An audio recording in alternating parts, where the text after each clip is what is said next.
1440. Jackson can't find anyone. Looking to take off and run. Bounces away. Still surveying. Still alive. Running. End zone. Caught for a touchdown. Nelson Aguilar. Presented by PlayAlberta.ca, Alberta's only regulated online gambling website. The ninth, strikes 1-1. And Swill on a line. Left field and gone. Adolis Garcia makes his statement. And the Rangers have their sights set on Game 7.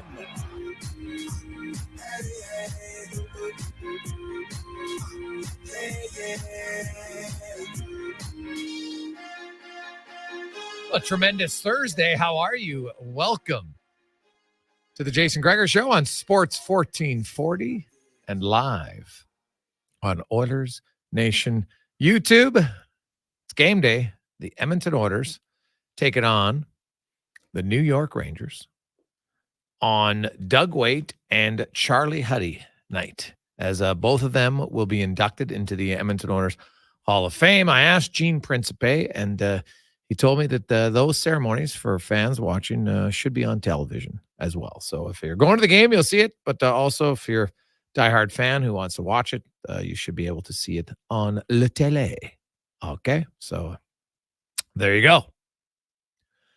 Gregor Show is always presented by PlayAlberta.ca, Alberta's only regulated online gambling website. Full slate of games tonight. NFL, of course, NHL. You got a lot of different. Hey, you want to go goals?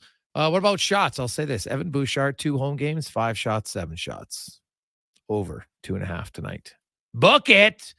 Evan Bouchard is going to play tonight, mainly with Brett Kulak.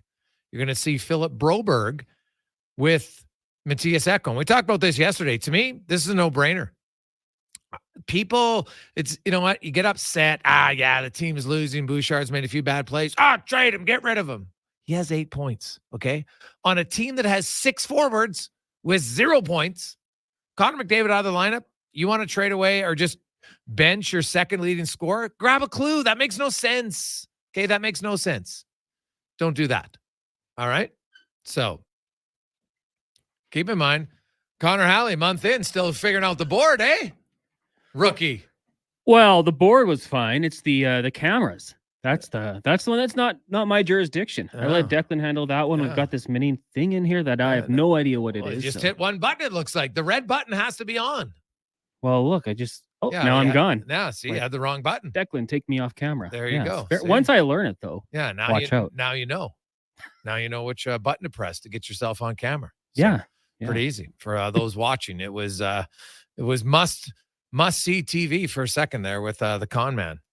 He was just, you should have seen him spinning this knob. Like it was just, and the great part, you know what he was doing? Think about for people out there, you know, when all of a sudden you have a technological problem and you just keep hitting the button. I hit it actually. Right. And Connor was hit, and he just kept spinning it. And all I can see is his hands because there's I can't see his face, and I can just see the anger in the spin. Thinking if I spin it faster, maybe it will work.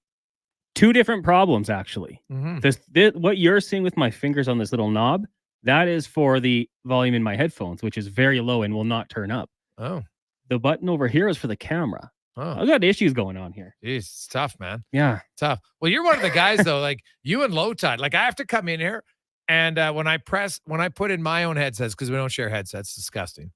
Low Tide, though, like, I don't know, man. He might have to get a Whisper 2000. He might need a Whisper 5000, because I made the mistake once, and I learned quickly. I put my headset on, and all of a sudden, it was just like, oh, my God, I'm deaf. How loud can it be? So LT, I don't know, maybe he just is like an old school rocker, and he likes to have the music blaring, and he's reliving his 16-year-old years, you know, when you get your car the first time and you're on the road and you just crank it up as loud as you can. Well, that's how he listens to the show. It's maybe he just likes the sound of his, you know, soothing voice. Hello, how are you? Do you remember the 1927 World Series? Yes. So who knows, man? But it is loud. Very, very loud. So Evan Bouchard, anyway, offensively, no issues in his game. He's got 8 points. Problem is, at 5-on-5, he's -5. Being on the ice for the most goals against. And at least 3 of them were from him mishandling the puck, which is his forte. So, you know what? Don't keep trying to pound a square peg in a round hole. Evan Bouchard is not overly comfortable right now defensively. I don't know why. I asked him. You'll hear from it coming up momentarily. But less can be more. I still have him on the power play. The guy's got 2 goals already. Remember, it took him I think 30-some games last year to get a goal. So he's got offensive confidence.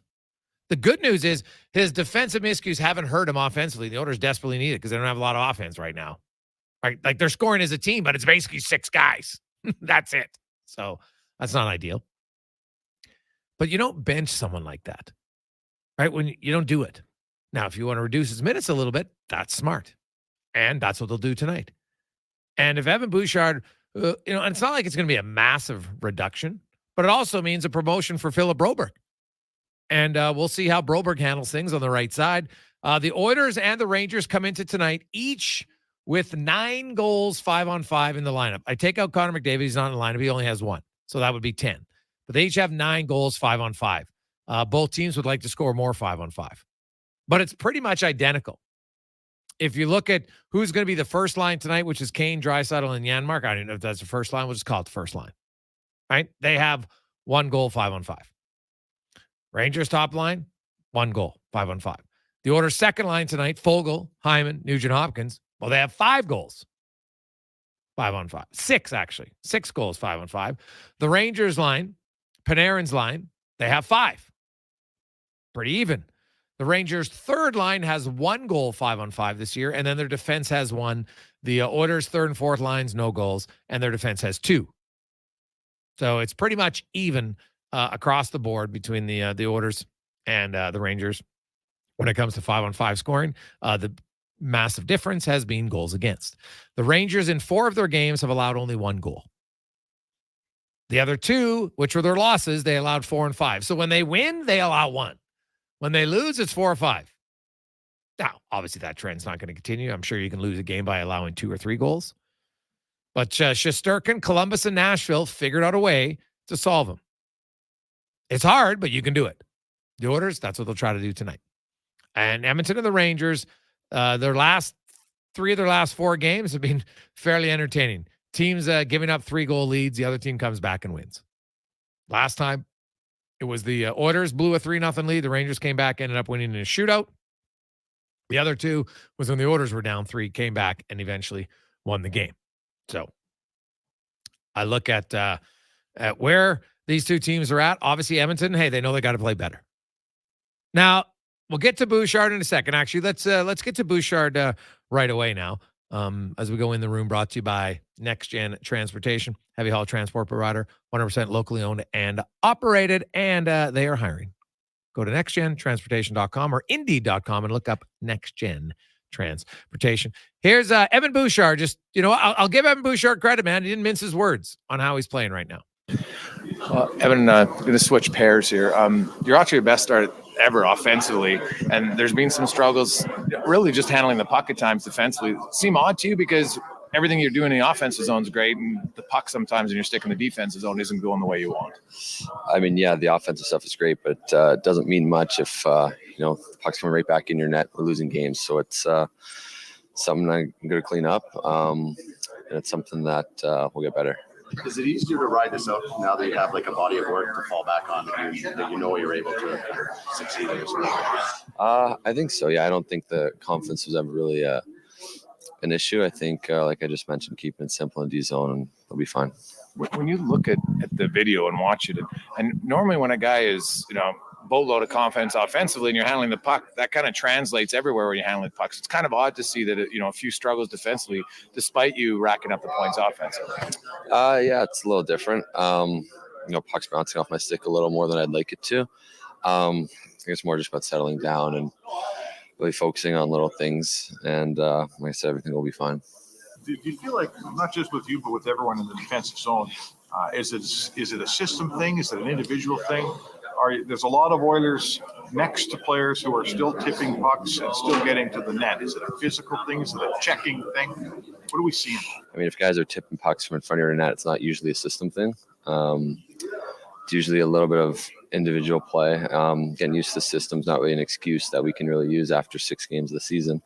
So I think there's a little bit of visual play, being a lot stronger in front of our goalies, helping them out more because we know they're going to make the save for us. So there you have it. Not a system thing. It's an individual thing. It's like, hey, you know what? Yeah, it's great offensively. I got to be better defensively. Didn't mince his words on anything. Appreciate it. And we'll see. We'll see how it goes for Bouchard. I think this could help both Broberg and Bouchard. Broberg gets a few more minutes.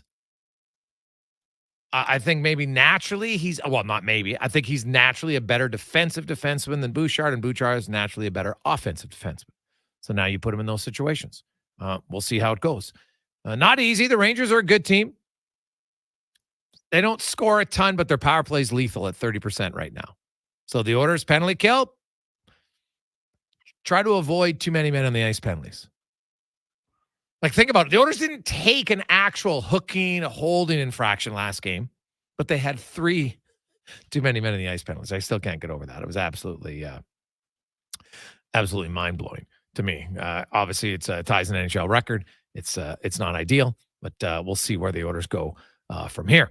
Coming up on the show today, man, it's loaded. Of course, it's Doug Waite, Charlie Huddy night, and it was like a little roast. Doug Waite was laughing as Bill Guerin, Kelly Buckberger, Kevin Lowe, and Paul Coffey.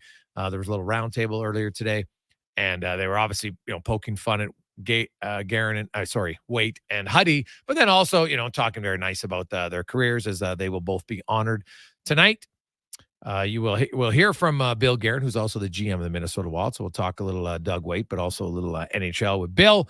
We'll hear from Hall of Famer Ferguson Jenkins on the show today, which is hey, anytime you get one of the greatest, arguably the greatest Canadian pitcher of all time, be fun.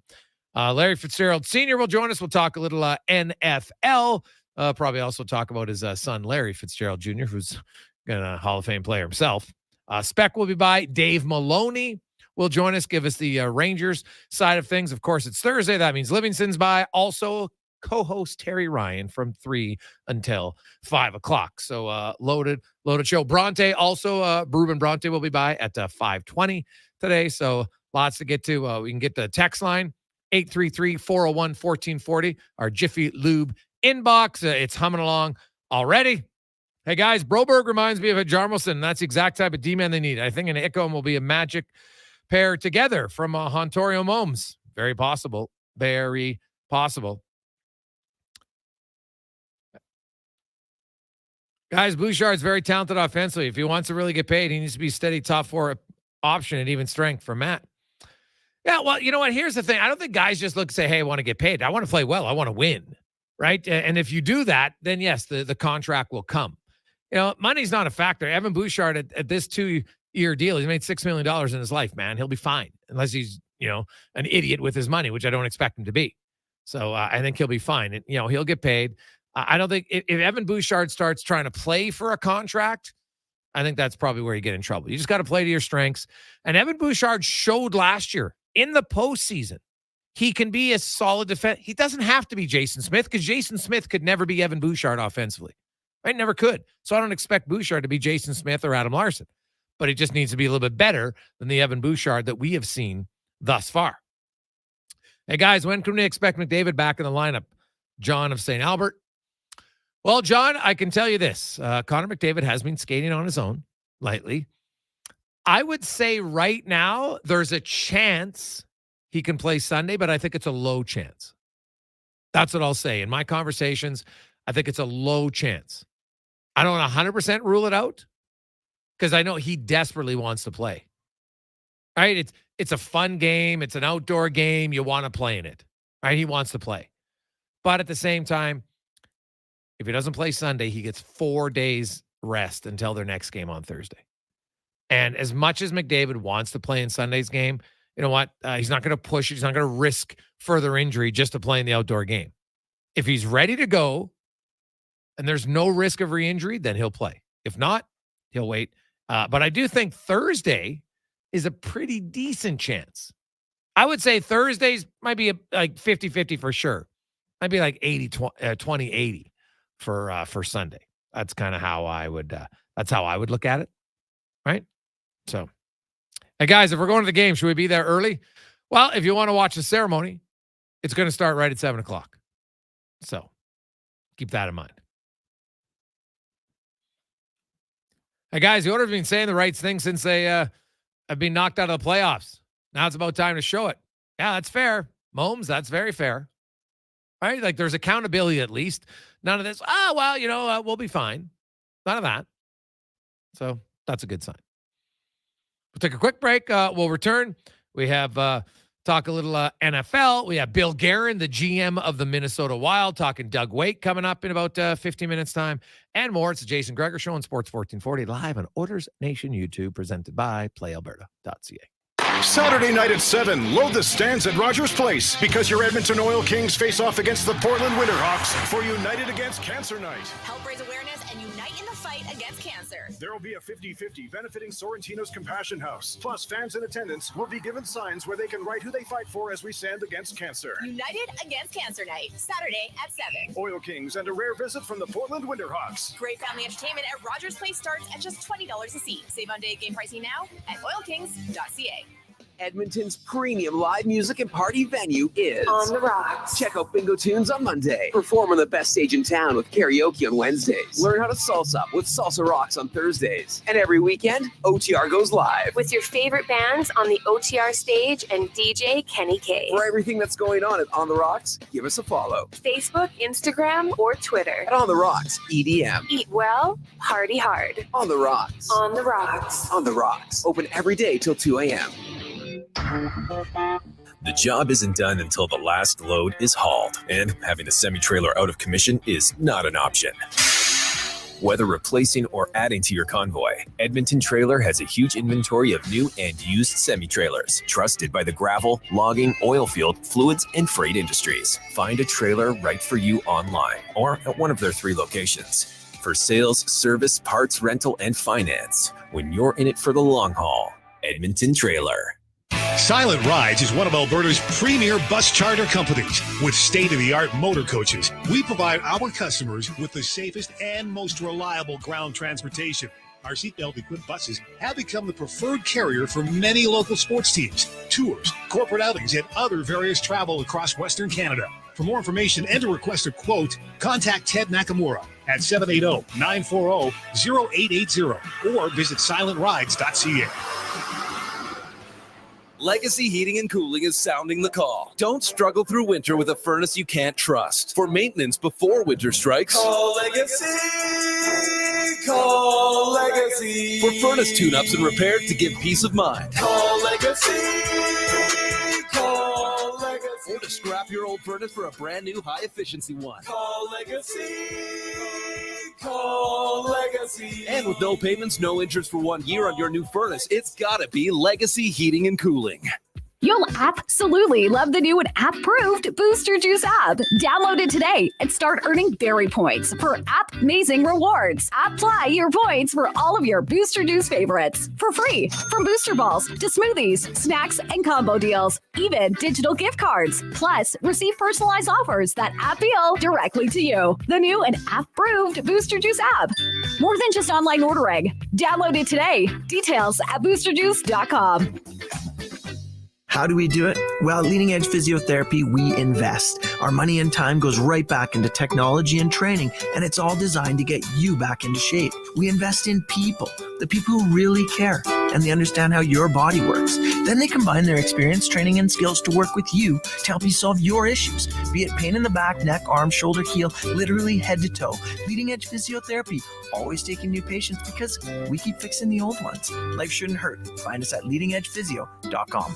Hey guys, prostate cancer can show no symptoms, but is treatable when caught early.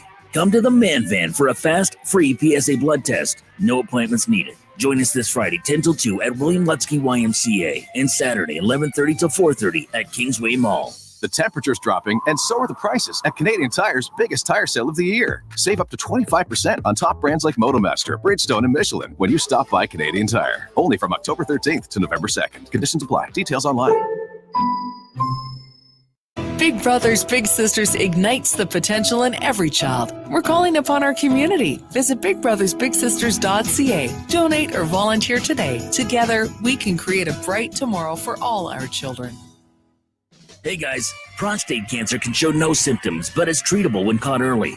Come to the Man Van for a fast, free PSA blood test. No appointments needed. Join us this Friday, 10 till 2 at William Lutsky YMCA and Saturday, 11:30 to 4:30 at Kingsway Mall. It's a triumphant return to the airwaves. Hi, I'm Colin from Cantork, and this is a great call.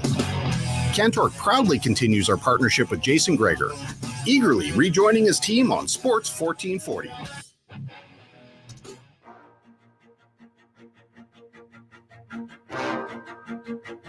I'm gonna make it bend and break. Portions of this hour brought to you by Crystal Glass, the clear choice for all your auto, residential, and commercial glass. Call 310-GLASS or book now at crystalglass.ca. Sports Radio is back. The Jason Gregor Show on Sports 1440. Presented by PlayAlberta.ca, Alberta's only regulated online gambling website.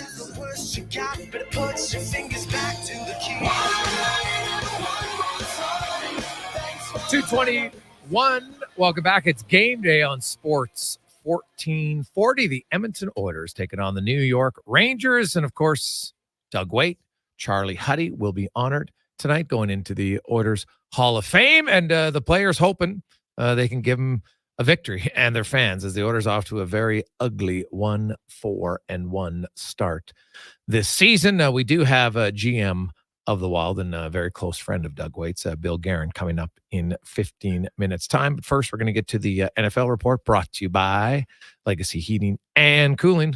Home with no payments, no interest for 1 year. You want to stay warm all winter? Don't wait till it conks out. Plan ahead with legacyheating.ca. And we are joined by a managing general partner of the National Programming Network. Of course, has been covering the NFL and many other sports for over 4 decades. And also, maybe something I'm guessing if you asked him, more important for him, of course, he's a dad, husband, and his son, Larry Fitzgerald Jr., one of the greatest receivers of all time in the NFL. Larry Fitzgerald joins us now. Larry, how you doing?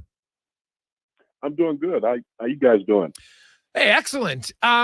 You've been covering sports in Minneapolis for a long, long time, specifically the NFL. So I want to start with the Vikings. And are you surprised that there's not a contract extension for Kirk Cousins? Because, man, he's looked quite good this season. No, I'm a little more surprised that Justin Jefferson didn't get his contract extended at the beginning of the season. I think it was a distraction that sort of hung over the team because that was the big question in the off season after he was the offensive player of the year in the National Football League last year, almost 1,900 yards, helped the Vikings go 13-4. Kirk Cousins has been doing awfully well. I mean, he's one of the top quarterbacks in the National Football League, and he started this guaranteed money situation in the National Football League when the Vikings signed him after losing the NFC Championship game in 2018 to the Philadelphia Eagles in Philly. So I think he's making $45 million guaranteed this year, and he's thrown 16 touchdown passes and has really been playing well. Looked great on Monday night, won in prime time, and I think he's in one of those situations that some athletes that are very, very good get into, and that is instead of getting the money guaranteed ahead of time, knowing what you got coming next year, you kind of got to show the organization that had the faith in you all the way back in 2018 that you can take them where they want to go. And they got a new head coach in there, and Kevin O'Connell. He won a Super Bowl with the Rams. And so that's the kind of the way they came in, he and Kwesi Adolfo-Mensah, the general manager. And that's what the Whiffs want. They want a championship for the Minnesota Viking organization, who's been around since 1961. Larry, you look at Jefferson, and then they got young Addison. Like, it looks like, you know, especially with the passing the way it is now in the NFL, you have 2 dominant receivers. You'd have a much better chance of winning. Obviously, you need skill everywhere else, but kind of give me your thoughts on Addison. You know, you've been covering, and I'm sure you've talked a lot about receivers over the many years. What do you think of him, and where do you see his ceiling at? I think his ceiling is unlimited. I mean, remember, he's a first-round pick in the National Football League.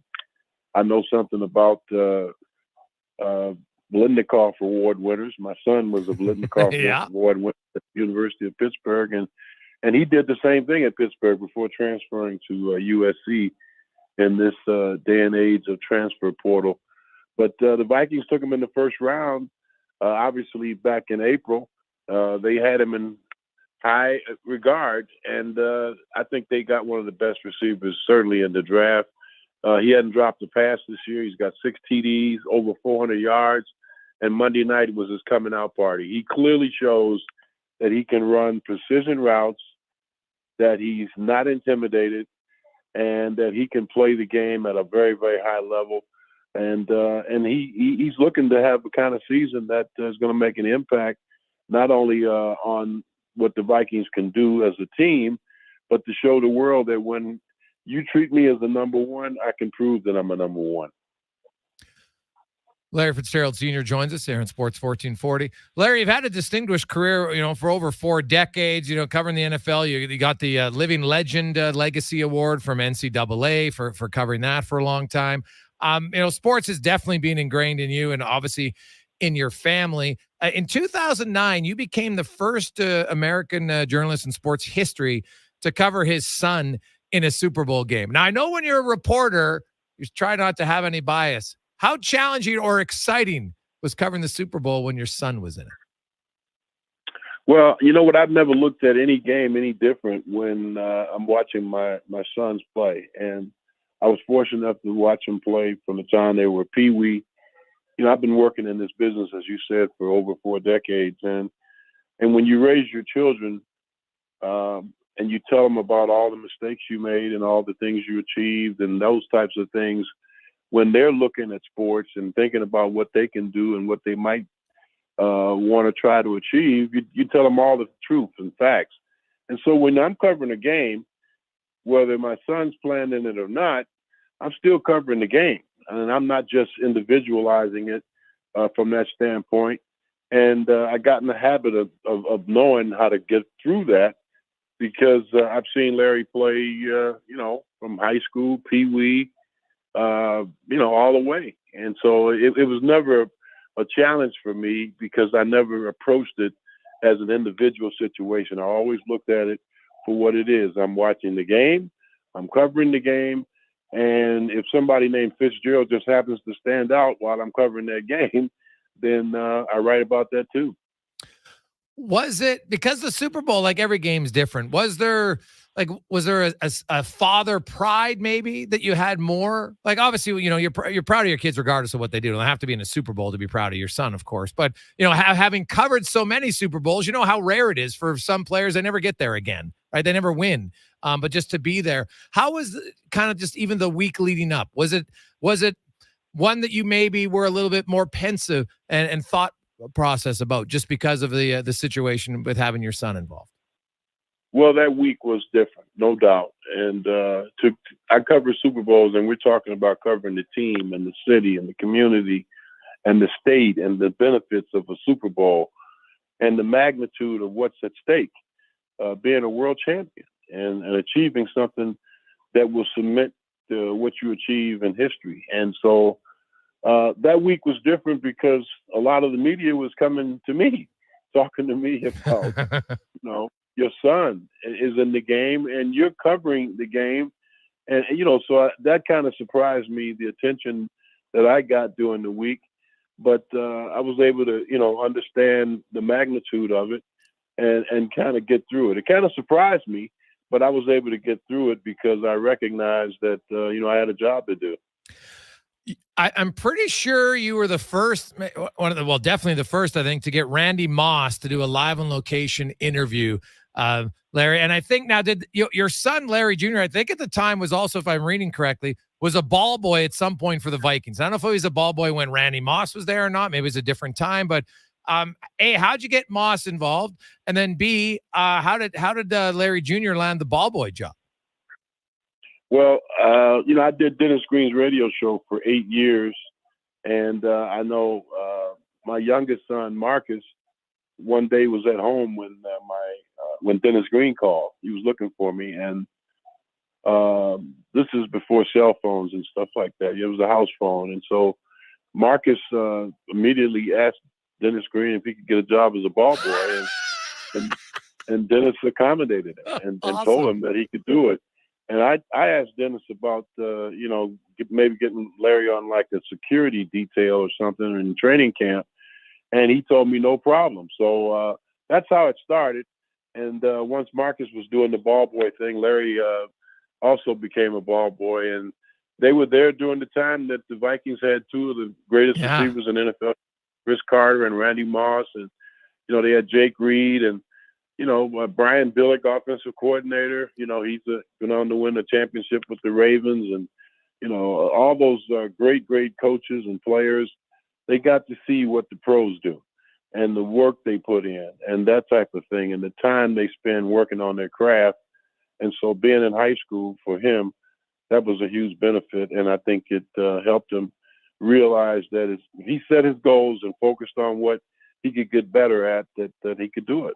And you look, Larry, I know you've covered sports for so long. You've written many articles. You've interviewed so many people. And, people will talk about how, sometimes like the margin is so thin. There's so many great athletes who don't make it. And sometimes it's being at the right place at the right time. And Bill Gates talked about how he went to high school, the only high school in the country, that had a computer, right? And so you're just like, hey, you know what? If I had been to a different high school, maybe I would have had a different path. And you wonder, seeing your sons there who both went on, to have tryouts and then play in the NFL, how that one moment of just being there and getting to see something up close might have changed their path. Well, I think for them, they were fortunate from the standpoint only of, their dad's a journalist, their mother was a health worker, and so they got a bit of both sides, because being around my wife, Carol, she was talking to people about STDs and that type of thing, and having to deal with the news, and that was difficult because some people were dying from contacting HIV and that type of thing. And then with me, they were going to see, people like Kirby Puckett practice, a superstar, or Kevin Garnett, or in the case of the Vikings, that type of thing. And so they got to sort of fulfill their ambition of watching and being in the middle of the excitement in a stadium or at a practice or something like that. And then they kind of formed their own desire levels. And I think that was the way to go. And I'm very glad it worked out the way it did. Larry Fitzgerald Sr. Joins us. You've covered over, I don't know how many Super Bowls. I think it's 40 plus. And you've seen how the game has changed, and you've covered so many sports. Are you a little surprised because I'm trying to think of any position in pro sports that has changed as drastically as how football used to view running backs and their value, and how they view them today in their value, whether it comes to salary, contract, usage, and everything else. Like, I can't think of a position in sports that has changed that much. That's a very good point. And I think it's unfair. I think running backs have been devalued. And I think when it went to the salary cap situation and teams being over $210 million caps for each NFL teams, the general managers, they start viewing, how are we going to break this money down? And that's why people talk about the quarterback. And the quarterback is the guy that drives the show, and you have to build your team around a quarterback, that type of thing. Patrick Mahomes, Tom Brady, that type of thing. But the reality is most teams believe that you can win if you have a quarterback on his first contract, and that way you're able to put all the pieces around him. Well, somewhere along the line, people just in the NFL just start saying that, running backs are not necessarily a dime a dozen, but that they could get by without, drafting a guy in the first round as a running back or that type of thing, or being able to pick one up from another team that had a lot of running backs. And so I think that's kind of what happened with, if you look at what happened with, with the Minnesota Vikings. I mean, they had one of the best running backs in football, 52 touchdowns, and then they let him go basically in unrestricted free agency situation because Delvin Cook, I mean, he got it done with the Vikings. I mean, he had over 1,000 yards but they did not want to continue to pay him in the area between $12 and $15 million. And I think it's shown to the team also that they might be able to get along without him, but they're not going to get along at the same level. Because you look at the team, the Vikings are the first team in NFL history to have 16 passing touchdowns after 7 games and no rushing touchdowns. Yeah. And so that's something that shows you that in that approach of not necessarily paying the kind of attention that had been shown in past years to the running game and to the running back, that, hey, if you have a lot of turnovers like the Vikings have had this year, they lead the league with 14, that you're going to have a tough way. But, you know, with them playing 17 games, they're still in it. I mean, they're 3-4, and if they win at Green Bay on Sunday, they can get back to 500, and they still got to play Detroit twice and Green Bay and the Bears one more time. And Larry, yourself, of course, you played high school ball. Then you went on to Indiana State University, defensive tackle, very skilled in your own right. And you actually took the radio and TV communications program there. You look at, big man, strong man. There's lots of people in football at different times. Like, I'm not sure I wanted my kids to play. Well, how did you go about, your son's love into football? Was it something you encouraged? Was it something you just kind of sat back and let them develop on their own? How did that work? And how come no defensive linemen, both offensive guys? Well, those guys did not want to be, big, in terms of how big I've been and was. Okay. Almost 300 pounds, being a defensive tackle, as you mentioned, and then they switched me to offensive tackle. They grew up wanting to be, in game in terms of the possession receiver or being a guy that could catch footballs or run with the ball. That's what they wanted to do. And so they worked in that area because kids grow up dreaming to do what they choose to do. And all I wanted to do was facilitate helping them the best I could in staying after what they were trying to do. And that's what I did. I told them all the things I did and just encouraged them to stay focused on, first of all, getting their grades and doing well in school, and then going out and playing as hard as they could and helping their team win. One last one for you. Are you having been in Minnesota for so long? Do you have the hockey bug at all, Larry? Do you enjoy hockey? Absolutely. I grew up on hockey in Chicago.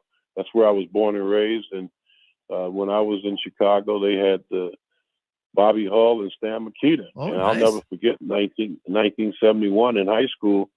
They lost the Stanley Cup in Game 7. I was at that game. And so I've always loved hockey. And, of course, being in Minnesota, it's the state of hockey. Oh, for sure. And, they've got a pretty good team right now. They've been in the playoffs the last few years, over 100 points last year, and won their last game against Edmonton 7-4, and play Philadelphia tonight. So I like the National Hockey League. I love all sports.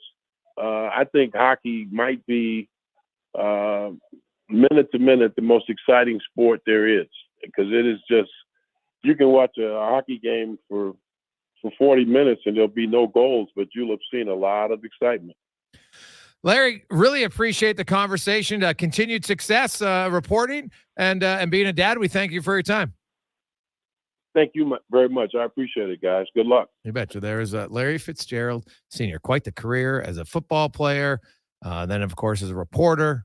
Larry Fitzgerald Jr., one of the greatest receivers of all time as well. When we come back, we'll stay in Minnesota with the general manager of the Wild, Bill Guerin. He's in Edmonton because his good friend Doug Waite will be going up in the Oilers Hall of Fame tonight. Bill Guerin next on the Jason Gregor Show on Sports 1440. Storm chasing sounds exciting. Most days, though, it's a lot of standing in the rain. But you know what's exciting and dry? PlayAlberta.ca. with hundreds of new live tables, online casino games, and instants. PlayAlberta.ca. Go all in on excitement. Sign up today with promo code Casino50 and get a $50 welcome bonus. Remember, if you gamble, use your game sense.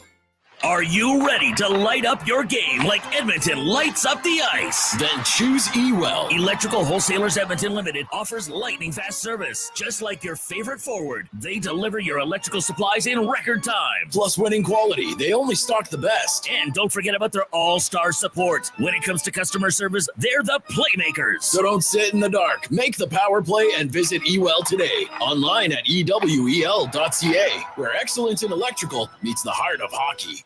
First Round is Edmonton's NFL headquarters. Get in the game and watch NFL football this season at First Round. And you'll have a chance to win a trip to your favorite NFL city to watch a game in person next season. And the hits keep on coming with food and drink specials, big screen TVs, and more. Catch the Pro Bowl brunch every Sunday, Monday Night Football, and head in Thursdays for your chance to win an NFL replica helmet. NFL at First Round. Burgers, beer, sports. Downtown West Edmonton Mall and at 1strnd.ca. Since 1987, Ram Elevators and Lifts has been raising the bar and more by manufacturing superior elevators for both residential and low-rise commercial buildings. What drives them? A vision of accessibility, because they know that an elevator or lift is more than just a mechanical device. It's the freedom to go where you want. Ram's North American-made elevators, starting as low as $32,900, are rated as the best residential elevators by Forbes magazine. Grounded simplicity, elevated design. Click on trustram.com. A solid financial plan is made up of more than just investments. Investments are an important part, but you need a more comprehensive approach. Roger Weird at Weird Pearson Akel & Associates Private Wealth Management understands that. He can help build a plan that includes retirement, estate planning, personal insurance, tax strategies, and yes, investments. Talk to him today and see the difference a real financial plan makes. Weird Pearson Akel & Associates. Call 780-988-4119 or visit weirdadvisoryteam.com. Legacy Heating and Cooling is the #1 place for people who want heating and cooling, because you'll save a bundle and get both with a heat pump. Then you can use hot, cold, hot, cold. Come on, thermostat, do what you're told. Turn up the heat, turn up the cold, so the vents start pushing out tornadoes. Time for a heat pump, bring it to me! Gonna get a deal from Legacy!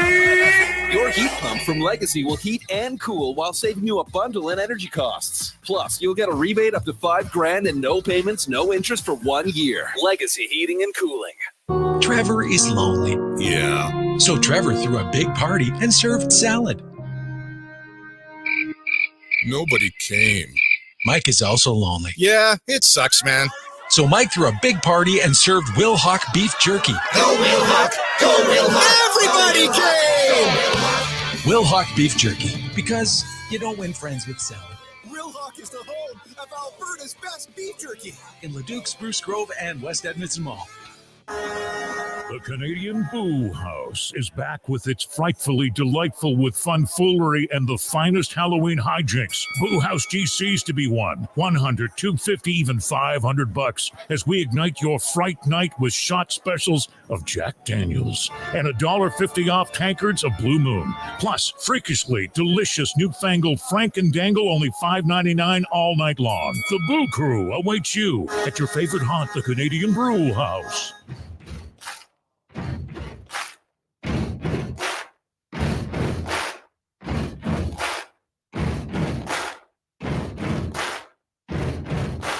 Buddy, you're a boy, make a big noise, playing in the street, gonna be a big man someday. You got mud on your face, you big disgrace. Portions of this hour brought to you by Cantork. We've continued developing tools and are excited to announce our newest design, the battery-powered nut runners. 4 models from 500 to 3,000 foot-pounds with more on the way. Learn more at cantork.com. Sports Radio is back. The Jason Gregor Show on Sports 1440. Presented by PlayAlberta.ca, Alberta's only regulated online gambling website.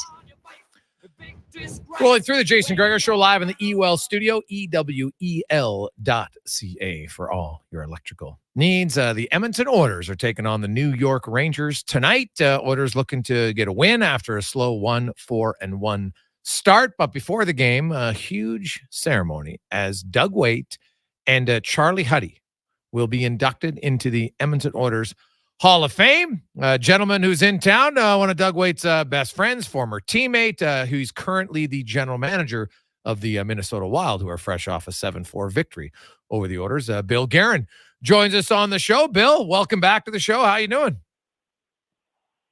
I'm doing great. Thanks for having me on. Hey, no problem, man. Thanks for, I know you came in, you and Doug, of course, really close friends. I know when this announcement first came out, you said there's no chance I was missing it, so you put it in the calendar. And can you kind of put into words, when you have somebody that you were that close with and you battled for that long, kind of what it means to see a really good friend have such a huge honor? Honestly, I'm just so happy for Dougie. I'm so proud of him.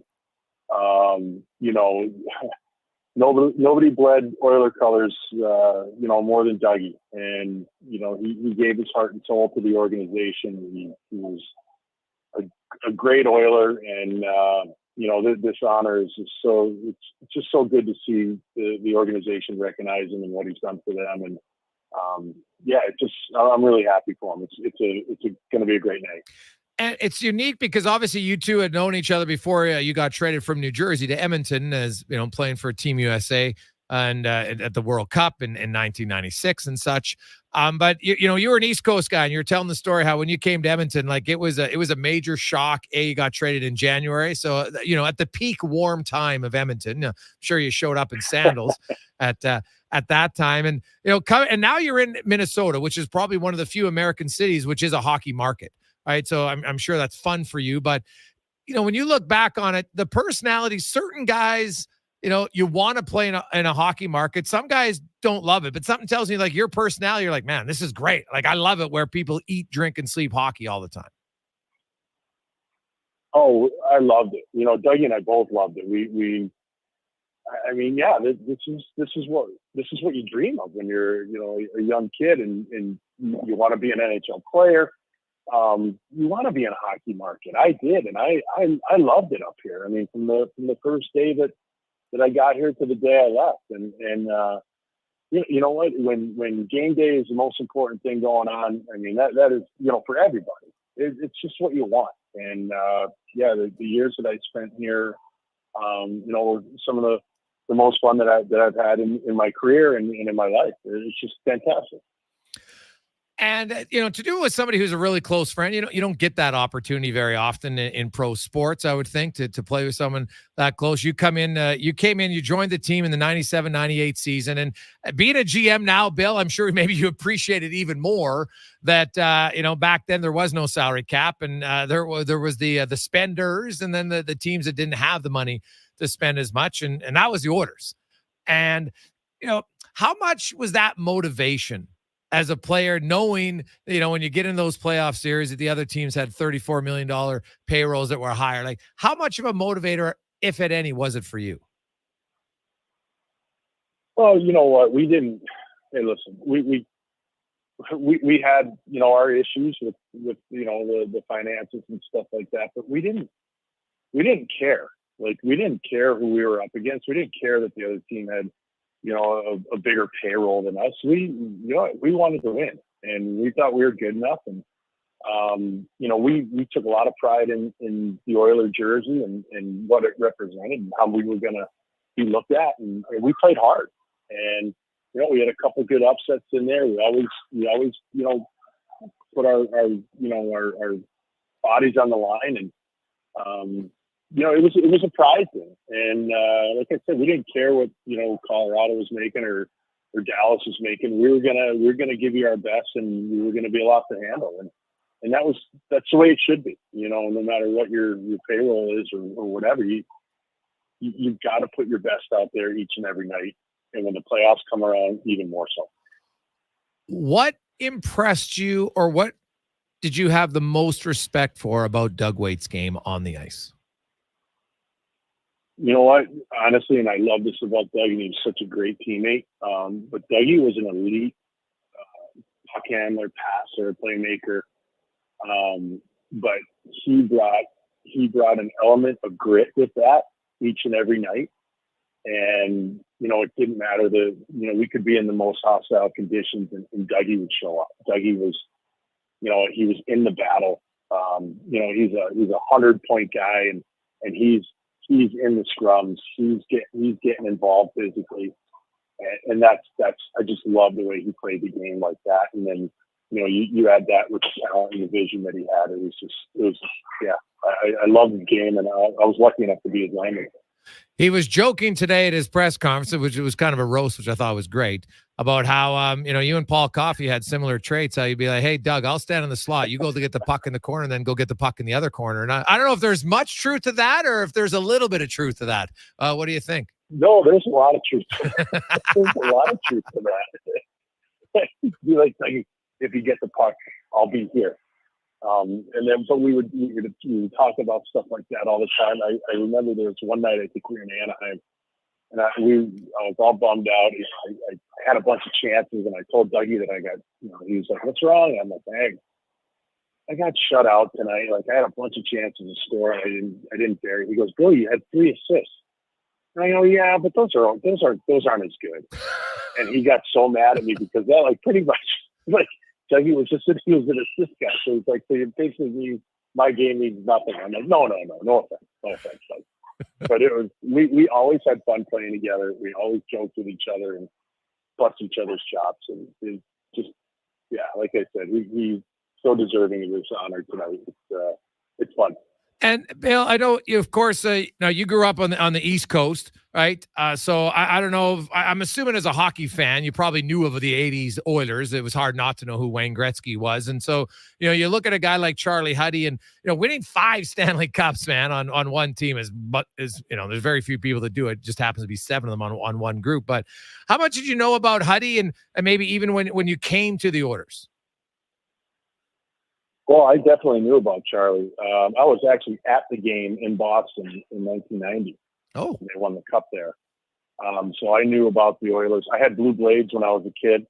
I knew all about the Oilers, and I knew a lot about Charlie. And I got to know him when he was a coach here in Edmonton. And he's just a wonderful guy, true professional. It's amazing that there are 7 guys that won 5 Stanley Cups here. Like, it's actually mind blowing. And you don't win Stanley Cups without guys like Charlie Huddy. So you were playing for Boston College then in 1990, if I'm not mistaken. Was your first year? Yeah. So you're in Boston College and they win. I'm thinking of young Bill Guerin. Was like Messier the guy, like Cam Neely and Messier? Those were the guys that you wanted to be? Yeah, absolutely. I love those guys. I was obviously a Bruins fan growing up. I loved Terry O'Reilly. I loved Rick Middleton, Cam Neely. I loved Mark Messier. Like, the guys that just, they could kind of do it all. And I wanted to be something like that and modeled my game after that. And 1990 was pretty cool. And, 8 years later, I was wearing an Oiler jersey. It was pretty neat. Well, what? But then also, the Devils and the Rangers, right, which had a lot of former Oilers on it. You guys had some epic battles head to head.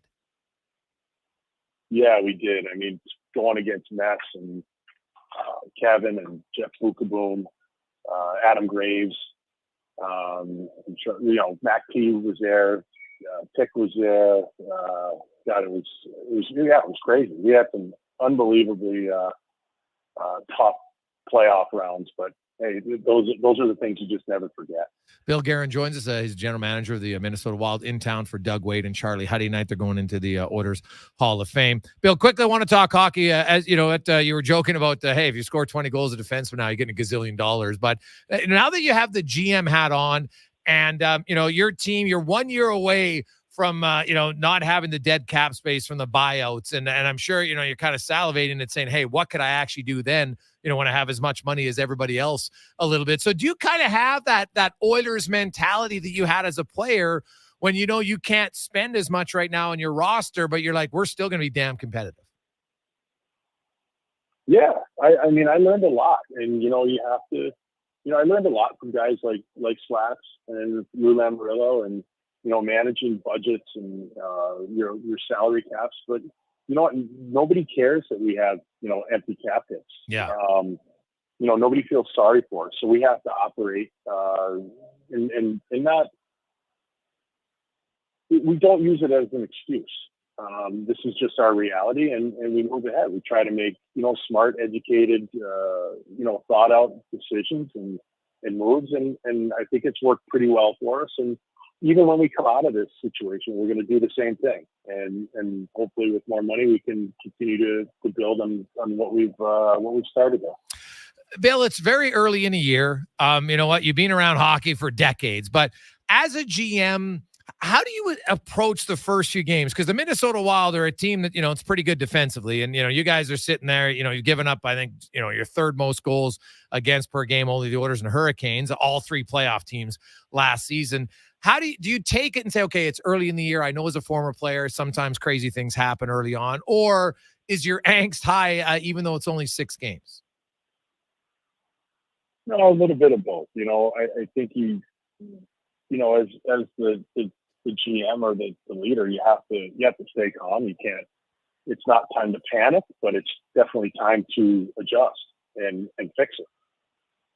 Because with how good the league is now, if you don't fix it and you go into a tailspin, you could really hurt your chances of making the playoffs. So, you just have to make a concerted effort to see what's going on with your team and make the proper adjustments. Like I said, no room for panic, but definitely time to improve.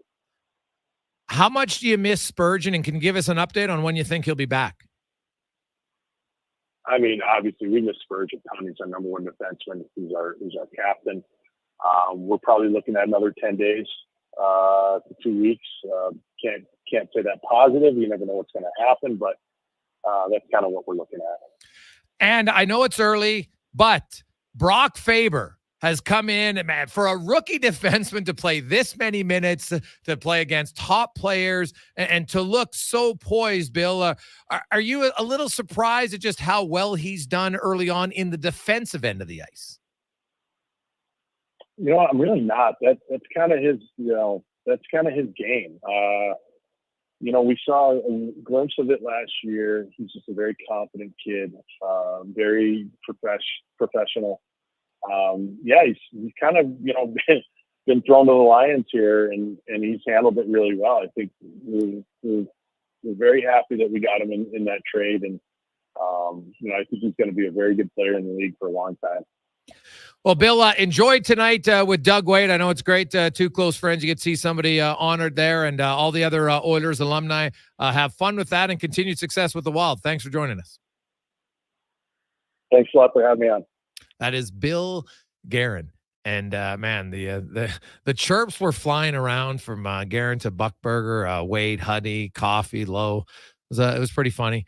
I'm sure if you missed it, you can go to the Oilers website. It'll be up there, as they had the kind of the press conference today, welcoming Wade and Huddy, and they'll have a little pregame thing. And then the actual ceremony tonight will be at 7 o'clock. Gene Principe told me he was on. He said he would text me if he was incorrect. And as of right now, I don't have a text from me and Gene. So for those viewers who aren't going to the game, you will be able to watch the ceremony for Doug Wade and Charlie Huddy tonight at 7. So puck drop scheduled around 7:30 tonight. So keep that in mind. It's 2:58. We got Terry Ryan coming up, Hall of Famer Ferguson Jenkins. Dave Maloney will give us the Rangers side of things. Being a little Jekyll and Hyde with the Rangers. Shesterkin's 3-2 in his 3 victories. He's allowed 1 goal in each game. In the 2 losses, they got lit up by Columbus 5 times, Nashville 4 times. So the Rangers overall are pretty good defensively. This will be a tough test for the Oilers. I don't know if this is one where you can think they're going to outscore. You got to be better defensively if they want to get a win and get back in the winning ledger and avoid a 4-game losing streak early on in the season. Lost to Philly, lost to Winnipeg. I know they got a point, still a loss, and then to Minnesota. Let's get to the Con Man and a Sports 1440 update brought to you by the Edmonton Oilers. And tonight, of course, it is the Hall of Fame game. Doug Wade and Charlie Huddy. There's very limited tickets available. If you still want to go to EdmontonOilers.com/tickets. This is a Sports 1440 update. It's game day. Doug Wade and Charlie Huddy entering the Oilers Hall of Fame tonight as the Oilers take on the Rangers. For those who want to witness it all, plan to be in your seats by 6:55. Puck drop will follow the induction ceremony. Elsewhere on the NHL, you got the Bruins taking on the Ducks, Montreal hosting Columbus, Jets travel to Detroit, Lightning host the Sharks, Avs take on the Penguins, Hurricanes host the Kraken, the Wild in Philly, Islanders take on the Sens, Blues up against the Flames, and the Stars hosting Austin Matthews and the Toronto Maple Leafs. Former Oilers forward Zach Kassian announced his retirement from the NHL this afternoon. Kassian played in 661 games with the Oilers, Coyotes, Sabres, and Canucks that are being drafted 13th overall in the 2009 entry draft. Ottawa Senators center Shane Pintos has been suspended 41 games by the National Hockey League for activities related to sports wagering. The league said in a statement today that it found no evidence that he bet on NHL games. Week 8 in the NFL kicks off tonight as the Bucs travel to Buffalo, taking on the Bills. Kickoff at 6:15. You can join Brandon Douglas at the Canadian Brewhouse downtown location for a chance to head to the Super Bowl in Las Vegas. 2 games in the association today. Bucs will host the 76ers at 5:30. Then at 8, the Suns in LA taking on the Lakers. And in the AJ, 2 games, 1 a final. Spruce Grove Saints knocked off the Camrose Kodiaks 4-3 in a shootout. Later tonight, Drumheller will host Okotoks. That one starts at 7. Coming up in hour 2 of the Jason Gregor Show, we'll be joined by our co-host and former NHLer Terry Ryan, Major League Baseball Hall of Famer Ferguson Jenkins, and we'll speed things up in the Cantork Racing Report with Colin Livingston. I'm Connor Halley. This has been a Sports 1440 update. This is Sports 1440, a Stingray radio station broadcasting on Treaty 6 territory. Download the free iHeartRadio app and listen to CKJR wherever you go. Full-service provider of heavy haul transportation and rigging at the highest level. Next Gen Transportation. We're developing new and innovative ways to transport oversized and overweight equipment to remote and challenging locations. Our Next Gen team leads with a wealth of experience and expertise. But most importantly, we put safety first, so everyone gets home safely. We also take great pride in supporting our local community programs and teams. Good luck to everyone this season and in the year ahead. Visit nextgentransportation.com. Our cars are our lifeline, and every now and then we need to take care of them too. Cochran's Automotive services your vehicle with pride. When you need to fix it up, bring the whole family fleet. Junior's WRX, Mom's MPV, Dad's 1500, or even Grandpa's old 88. All makes and models are welcome. Trust Cochran's Automotive to professionally repair your family's pride and joy. They've got you covered for Volkswagen diesel timing belts too. Call 780-452-5001. You've got a go-to coffee spot, a trusted barber, even a lucky game day jersey. But when it's about looking your absolute best, there's only one name you need. Mr. Dirk. Family run since 1939. We're experts in crafting impeccable tailor-made suits and offering a wide variety of everyday styles. Pair that with personalized one-on-one fittings and the convenience of on-site tailoring. Mr. Dirk elevates your style game. Visit our Edmonton store or explore MrDirk.com. Score big on style with Mr. Dirk. No project too difficult. No problem too complex for Action Electrical. Edmonton's leading electrical contractor is a family-run business since 1973 and proud to offer complete commercial electrical services of the highest quality. When you need a contractor to design, build, implement, and maintain complex systems or emergency electrical assistance, help is here with the professionals. Book a service call at actionelectrical.net today. That's actionelectrical.net. Hi, Dennis from Weiss Johnson. Are you one of those people out there looking for something different to heat and cool your home? Weiss Johnson is Edmonton's cold climate heat pump specialist and would love to explain to you how Trane heat pumps are a reliable, cost-effective alternative for your home's heating and cooling needs. Order your Trane heat pump now and take advantage of the generous government rebates that are available. Trane, it's hard to stop a Trane. Call the most experienced HVAC company around with over 45 years in business. Visit wjcools.com today. When you live in rural Alberta, you know every job is easier with the right team behind you. And when it comes to your financial goals, you deserve a team committed to getting the job done. That's where we come in. VCU Financial, a division of Vision Credit Union, offers start-to-finish financial services delivered with life in rural Alberta in mind. Talk with our team of expert financial advisors about solutions for your financial goals. We'll get you there. Learn more at visioncu.ca. When Ottawa's proposed electricity regulations make electricity unaffordable, you may have to make some hard choices. Winter boots for my kids. Groceries for my family. Our mortgage. My rent. Braces. A rainy day fund. Visit tellthefeds.ca to learn why your power bill could be 4 times higher than today. And tell the feds, affordable and reliable electricity matters. A message from the Government of Alberta. Tackle winter weather with the X-Series snowblowers from Cub Cadet. Available in single, 2, and 3-stage models, the X-Series is engineered with powerful engines to quickly break through snow. Select models come with additional features like power steering for ease of handling and heated hand grips for comfort in cold conditions. Be prepared for winter with the Cub Cadet X-Series. Stop into Highline Motorsports, your locally owned Cub Cadet dealer at 4715 39th Ave in Wetaskiwin for expertise in finding the right equipment for your landscaping needs. Portions of this hour brought to you by Roger Weir and his team at Weir Pearson Akelin Associates Private Wealth Management, helping business owners and professionals build, protect, and enjoy their wealth. Earn more now and call Roger and his team at 988-4119. Look good, feel good, play good. It's the Jason Gregor Show. Thanks for listening to Sports 1440. Presented by PlayAlberta.ca, Alberta's only regulated online gambling website.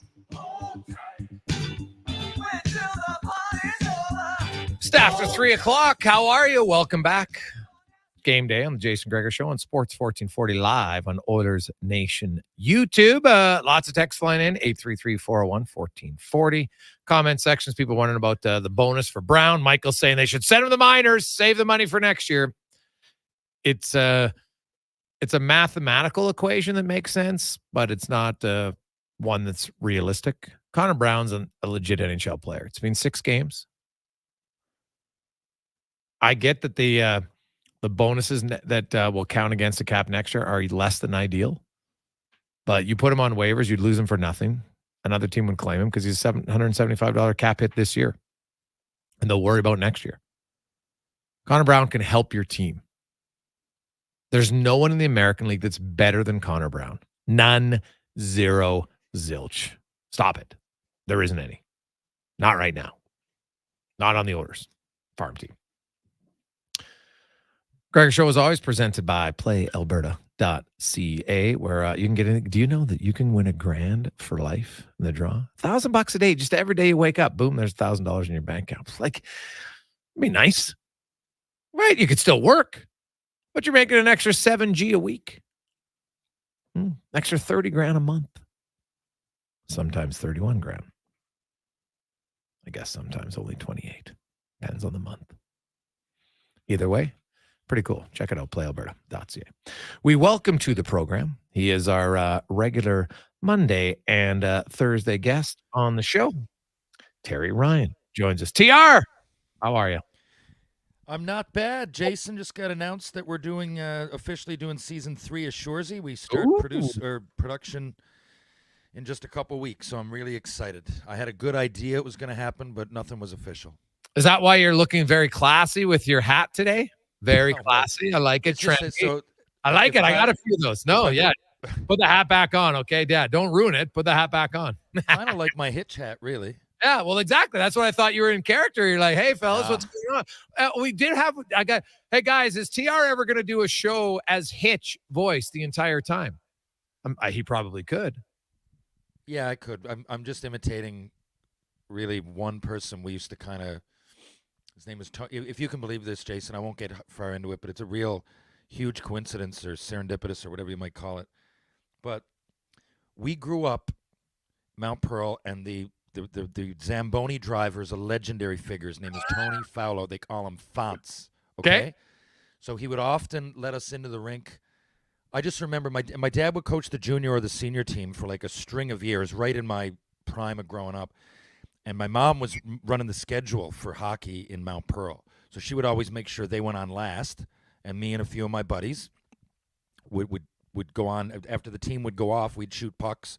And Fonts would let us on. And the odd time, you know, if there was nobody on there, he'd just let us gather a game. Just be quiet now, guys. Don't say it. Definitely, put it this way, definitely contributed to me playing professional hockey, Fonts Fowler. There's no doubt about that. On hundreds of extra hours of hockey that I wouldn't have had. Okay?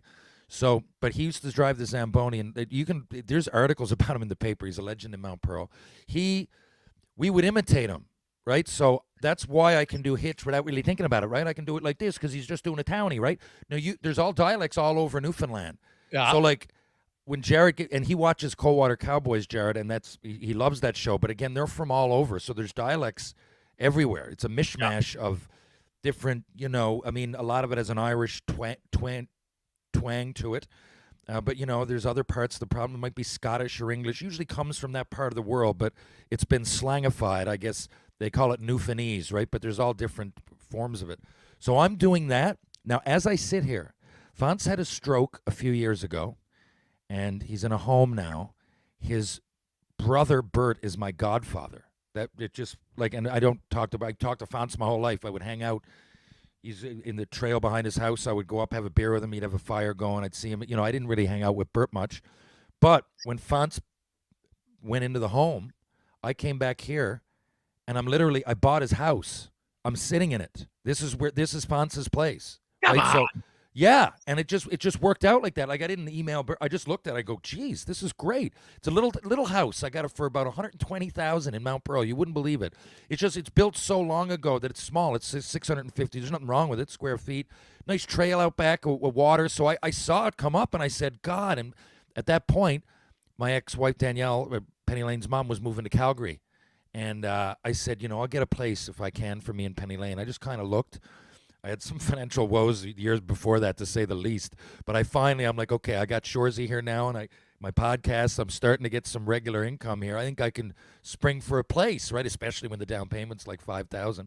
So anyway, I'm sitting here now, and I you know, Fonz, I don't know if he can compute what it meant to me, but you know, because he took a turn for the worse. He's alive, but it's just funny. And Penny Lane and I would go for walks. It's really close to my parents where they grew up.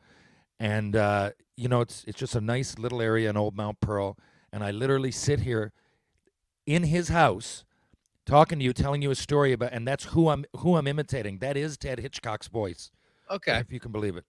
Nice. Well, yeah, because you can just turn it on pretty easily. So it wouldn't be that difficult for you to do a whole show. No, it wouldn't. And when I first... Some people are going to hear this from Mount Pearl, and they'll go, no, but he'd speak slower than that. Yes. The first scene Ted Hitchcock did on Letterkenny, it's more of a drawl. I can just do the accent because I just sped it up. But when you imitate, you know, when you can get into... So, like, on Letterkenny, it was like, where are you at, boys? You want to play or what? How about this? You go to the slot. You go... I'll come where you're to. You stay where you're at, right? Like, it was more, like, kind of laid back. And then when I saw Hitch and Shoresy, and I'm like... I kind of... asked Jared, I go, can I speed this up a little bit? He's like, that's kind of what I want you to do. So it's Fonz, but it's sped up.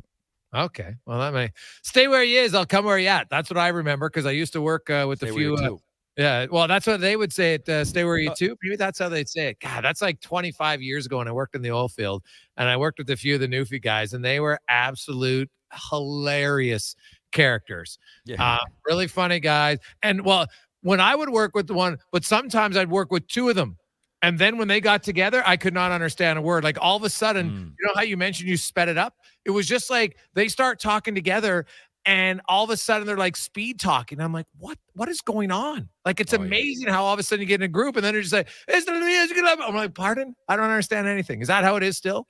That is definitely, for me it is. And I know for a lot of my buddies, certainly. You go to Newfoundland is unique in that, you know, people have a lot of pride. I mean, people have pride in their province, but I guess where it's isolated and we get a bit bigger population for a small, or I guess it's not a small island. It's the 14th biggest in the world, but you know what I mean. For Atlantic province, we have a lot of representative. We have as many Newfoundlanders or more living away than living here. I think it's like 600,000 or 700,000 on the island, but there's a Newfoundland like bar in every province, like at least one. Some have, you know, you don't necessarily. I don't know. I don't go to Clarenville and say, "Oh, this is the Saskatchewan bar," you know. But there's some reason Newfoundlanders stay together when they go to work. There's a lot in Fort McMurray. There's a lot in Alberta and all kinds of places. But Fort McMurray is like 60%. You know, Cambridge, Galt, Cambridge, Kitchener area, Waterloo in Ontario has a lot of Newfoundlanders. They like to hang out, you know, away from the province. I guess I don't know if there's a level of homesick. You know, because we grow up, you might say it's isolated, but, you know, there's definitely a sense of pride that comes with that. And you can, when Newfoundlanders get together, especially at a bar if they're having a few drinks, well, I mean, Ted Hitchcock is the tip of the iceberg. You know, you often won't be able to understand it, right? I can start going like this right now, Jason, right? We can talk about, when are we going to drop the puck tonight? When the Oilers playing? Or the Islanders? They'd say the Islanders. When the Islanders playing? When the Islanders playing? right? I can do it all day long. It's just it's part of life here. Oh, yeah, I would think so. And hey, speaking of the Oilers, they're playing against the New York Rangers.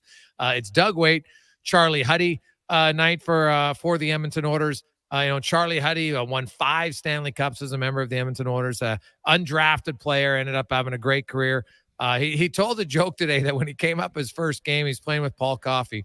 And Paul Coffey and Charlie at first thought he was joking. And Paul says, "Okay, Charlie, you know what? I'm gonna help you. You're gonna make a really good impression tonight. So what we're gonna do is I want you to show the coaches how hard you're gonna work. So when the puck goes in the left corner, you're gonna go in there. I'm gonna stay in front of the net.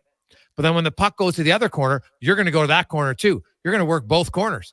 And Charlie was like, "Yeah, okay, sure." They get into the game and he's like, "Yeah, Coffey wasn't joking. He's in front of the net. I'm running in both corners." Like, it was funny listening to some of the stories, how and Paul Coffey, Charlie Huddy would say if they were leading a game 5-1, Coffey would purposely throw a grenade into Huddy's skates just to see how he would handle the pass. And they'd be laughing. Like they had a lot of fun when they played. It's funny when we did that Kevin Lowe roast, and I mean, I know these guys. You don't grow up as a hockey player. Like I was born in '77, so I know all of them. I know their stats. And especially think about it without the level of video games we have now and distractions. And I read a lot of books and I watched a lot of hockey. That's really what I did with my childhood. Played sports with my buddies, but that was the night times for sure. So I remember a lot of classic games with the Oilers and everything. But when we were doing that, I did a deep dive because Kevin Lowe, I always said, kind of underrated if you think how good he was in 6 cups and a. But then when I was doing the dive, I realized, wow, there's some other guys here that are really underrated. Like it's at least Lowe is out there, and you got like Charlie Huddy, Esa Tikkanen. Like these guys had huge parts to do with the team, and it's just they were surrounded by so many Hall of Famers and all-time greats that. I don't know how, but they kind of get lost in the shuffle, right? So it's nice for something like this to happen.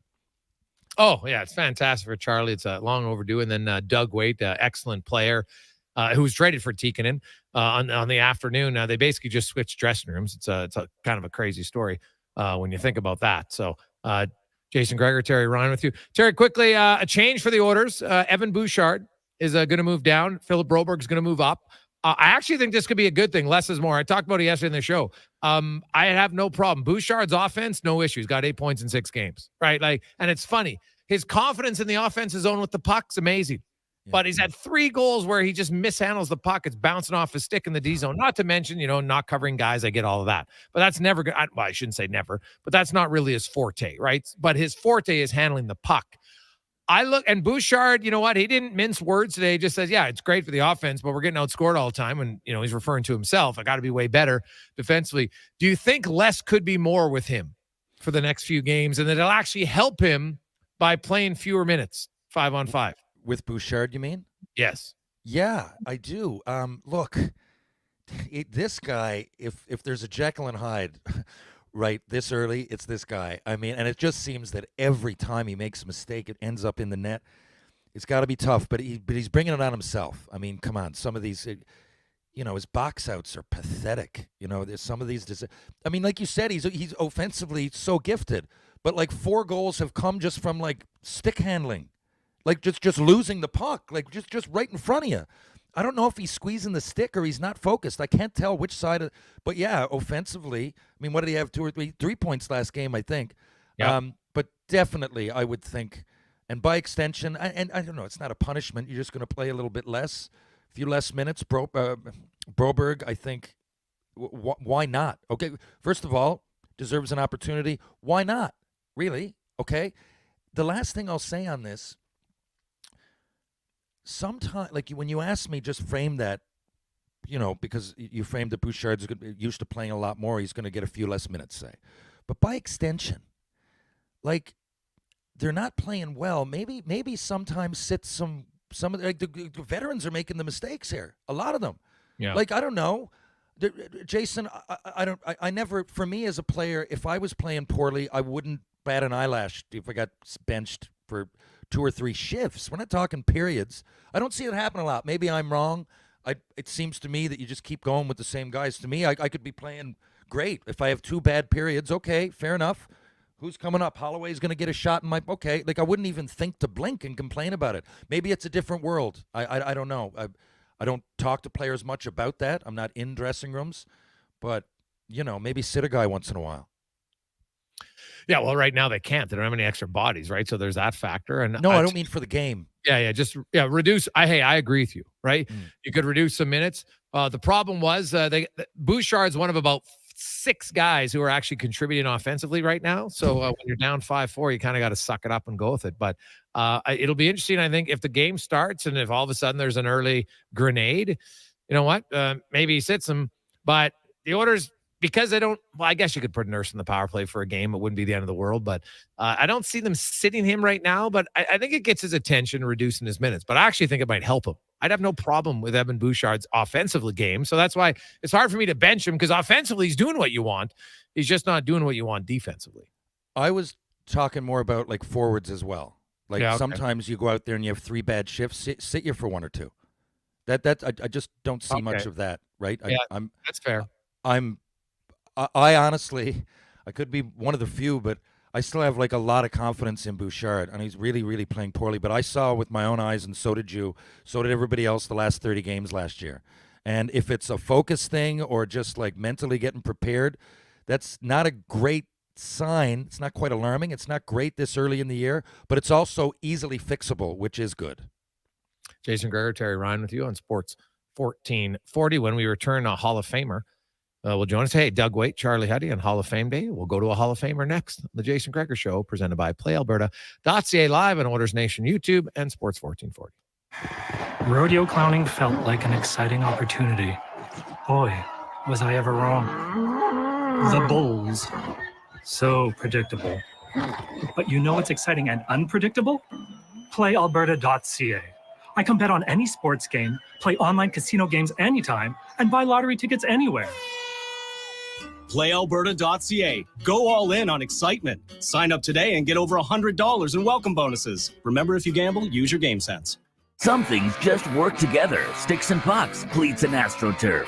Your love for the game and Papa John's passion for better ingredients. Better pizza. Nothing pairs with the game like Papa John's. Crafted with signature sauce, toppings, and original fresh dough. They're the champion of pizza. And now you're the champion of winning deals. Just order at papajohns.ca. Use promo code SPORTS20 and score 20% off any regular menu price order. Better ingredients. Better pizza. Papa John's. That's Sports20. Any team looking to trade up is wise to wait for the right conditions. Right now at Volvo Cars Edmonton, they've got some exceptional offers to help move the remaining 2023 inventory. So whether your team wants to head to the game in the sporty XC60 or the spacious XC90, you'll get up to $5,000 off or finance rates from 2.49%.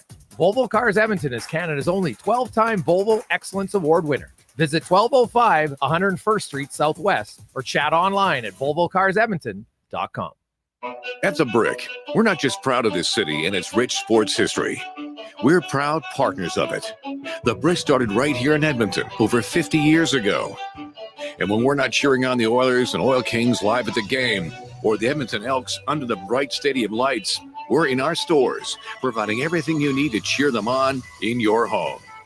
The Brick, supporting Edmonton sports teams and fans since 1971, saving you more. Building or renovating, you want to work with someone who sees and understands your vision. BIE Engineering is a family-owned, experienced structural engineering consulting firm serving commercial and residential clients in Edmonton and surrounding area. Homeowner or large company, they'll work with you to help see your ideas through. BIE Engineering can help prevent problems, deliver solutions, and minimize your risk. BIE Engineering. Request a quote for your project today. Visit BIEENG.com. It's a triumphant return to the airwaves. Hi, I'm Colin from Cantork, and this is a great call. Cantork proudly continues our partnership with Jason Gregor, eagerly rejoining his team on Sports 1440.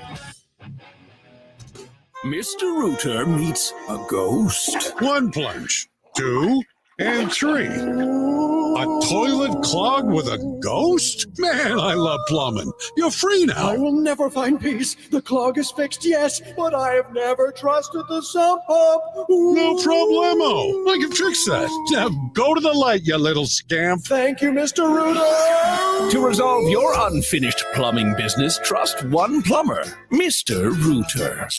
Being on this road together means saving twice during the Fountain Tire Road Ready sales event. Save up to $225 on a set of 4 select tires. Plus, get a bonus $50 off any service until December 16th. Book your appointment at fountaintire.com. Restrictions apply. Financing available. Ugh, fine print. I'm Rick Showers from No Bull RV. The best part of the RV lifestyle is that it's always on your terms. You decide where you go, when you go, how long you stay, and what you do when you get there. Freedom to make things possible is what I love most about this business. Right in the middle of the whole COVID thing, my wife Deanna and I had our 20th anniversary.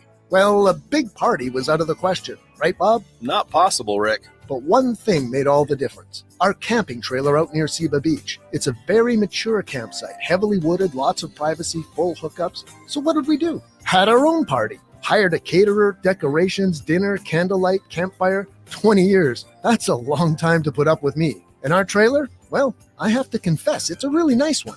Bought it used. No surprise there, Rick. Freedom means possibilities, and that's what life is all about. So thanks, Deanna. Here's to the next 20 years. And that's No Bull. NobleRV.ca. Christensen Communities, the name in active adult living. Enjoy retirement living without compromise. At Christensen, we understand that each lifestyle is unique. We are committed to providing choice through optional dining, personal services, recreation programs, and care plans to suit your current and future needs. Enjoy maintenance-free living and build new friendships in a safe, independent community. Large suites with full kitchens and in-suite laundry, on-site amenities, and so much more. Find out more today about our communities across the province at cdlhomes.com. Hey guys, prostate cancer can show no symptoms, but is treatable when caught early. Come to the Man Van for a fast, free PSA blood test. No appointments needed. Join us this Friday, 10 till 2 at William Lutsky YMCA and Saturday, 11:30 till 4:30 at Kingsway Mall. Hey, sports fans, we've got a clear choice for you. At Crystal Glass, we provide customers with the perfect glass for any job. From home to auto and even commercial, installation or repairs, we're your team. Call 310 Glass or visit crystalglass.ca. Crystal Glass. Horses this hour brought to you by Mr. Rooter Plumbing. At Mr. Rooter, they only employ the finest organic, grain-fed, free-range plumbers. For all your plumbing needs, go to mrrooter.ca. He's Alberta's sports authority and lead touchdown winner of his family's backyard flag football games. The Jason Gregor Show on Sports 1440. Presented by playalberta.ca, Alberta's only regulated online gambling website. Hook me up a new revolution. 3:27. Welcome back. Edmonton Sports Authority, Sports 1440, also Oilers Nation YouTube. Hope you're having a great day. Doug Waite, Charlie Huddy are going into the Hall of Fame later tonight. And then the Oilers trying to end their 3-game losing streak as they face the New York Rangers, who come in pretty good defensive team. They've allowed 1 goal in 4 of their games. Now they have allowed 9 in the other 2. But still, in 6 games, they've only allowed 13 goals, and they've allowed the fewest shots in the NHL at 5-on-5. So they do not give up a lot. They come in as the 5th lowest goals against per game. Shesterkin, who actually has an .897 save percentage, funny enough. Now, it's a small sample size because in 2 of those games, he allowed 9 goals, and the other 3, he only allowed 3. So depending on the game, I guess. Hey, if the Oilers score 2, history says this year they'll score 4 or 5. We'll see how it goes. Let's get to our big guest of the day, brought to you by Silent Rides Charter Company, one of Alberta's premier bus charter companies with state-of-the-art motor coaches will take you and your group safely to your next destination. That's silentrides.ca. And we're going to be joined by the I think the greatest pitcher in Canadian history, of course, is in the Baseball Hall of Fame. He was the first player when he retired to have at least 3,000 strikeouts and fewer than 1,000 walks. He had a phenomenal career, so we'll try to track down Ferguson Jenkins. Also played for the Texas Rangers and the Cubs, Red Sox, Phillies. But majority of his time was with the Cubs, but he did play for the Rangers. And hey, you know, anytime you play for an organization, and I think they get to the World Series, you're probably watching a little bit closer. So we'll see how that pans out. Try to track him down. And in the meantime, we got a lot of texts coming in at 833-401-1440 in our Jiffy Lube inbox. Got Guys, I listened to Evan Bouchard. He's saying all the right things. How do you go from saying the right things to doing the right things, Terry? I don't know. It's early. I do know. I think with him, it's honestly being focused. I can't tell, though, like I said, Jason, if he's not focused or he's too focused, squeezing his stick. But these are peewee mistakes and almost like scatterbrain stuff, right? And you got to figure out a way to get mentally locked in.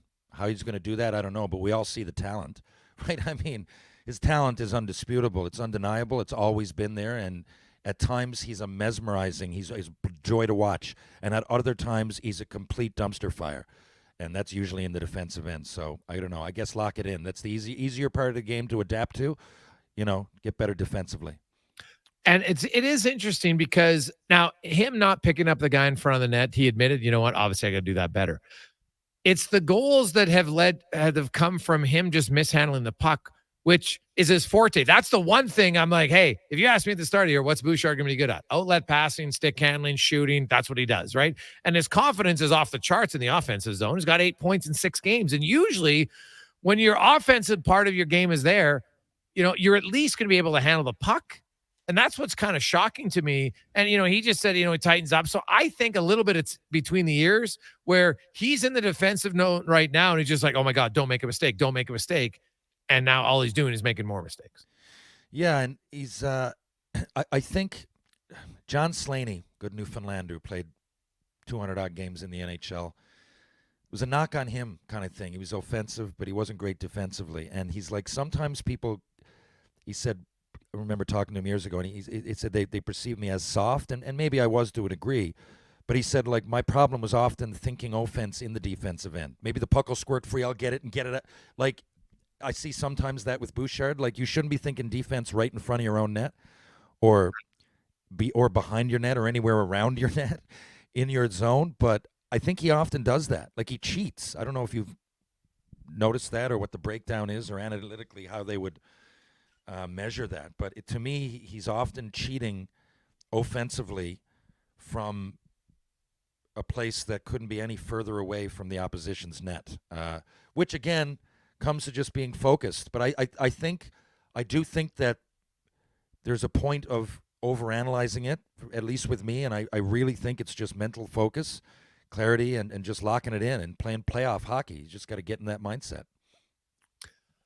And so does the entire team, yeah. Right? And so it seems like the players know what the issue is. Leon Draisaitl, and by the way, Leon Draisaitl is one of the few guys that isn't the problem. Leon Draisaitl's offensive numbers are there. He's got 11 points in 6 games. His defensive numbers are there. He's outscoring teams 5-on-3. He's out shooting them 5-on-3. Everything's good. And that's with, some pretty shoddy defensive play and goaltending when he's not on the ice. Right, like he's kind of the exception right now. The Nurse and CC pair are pretty close, but the rest of the team, they're struggling. A lot of them have said, "Hey, you know what? These are individual efforts." So you talk about it, and I guess it's good that they know what the issue is, Terry. But it's game 6 now. Like, you got to figure it out. Like, it's the National Hockey League. It's your job. So, like, what could be said as a leader to get them to help figure it out?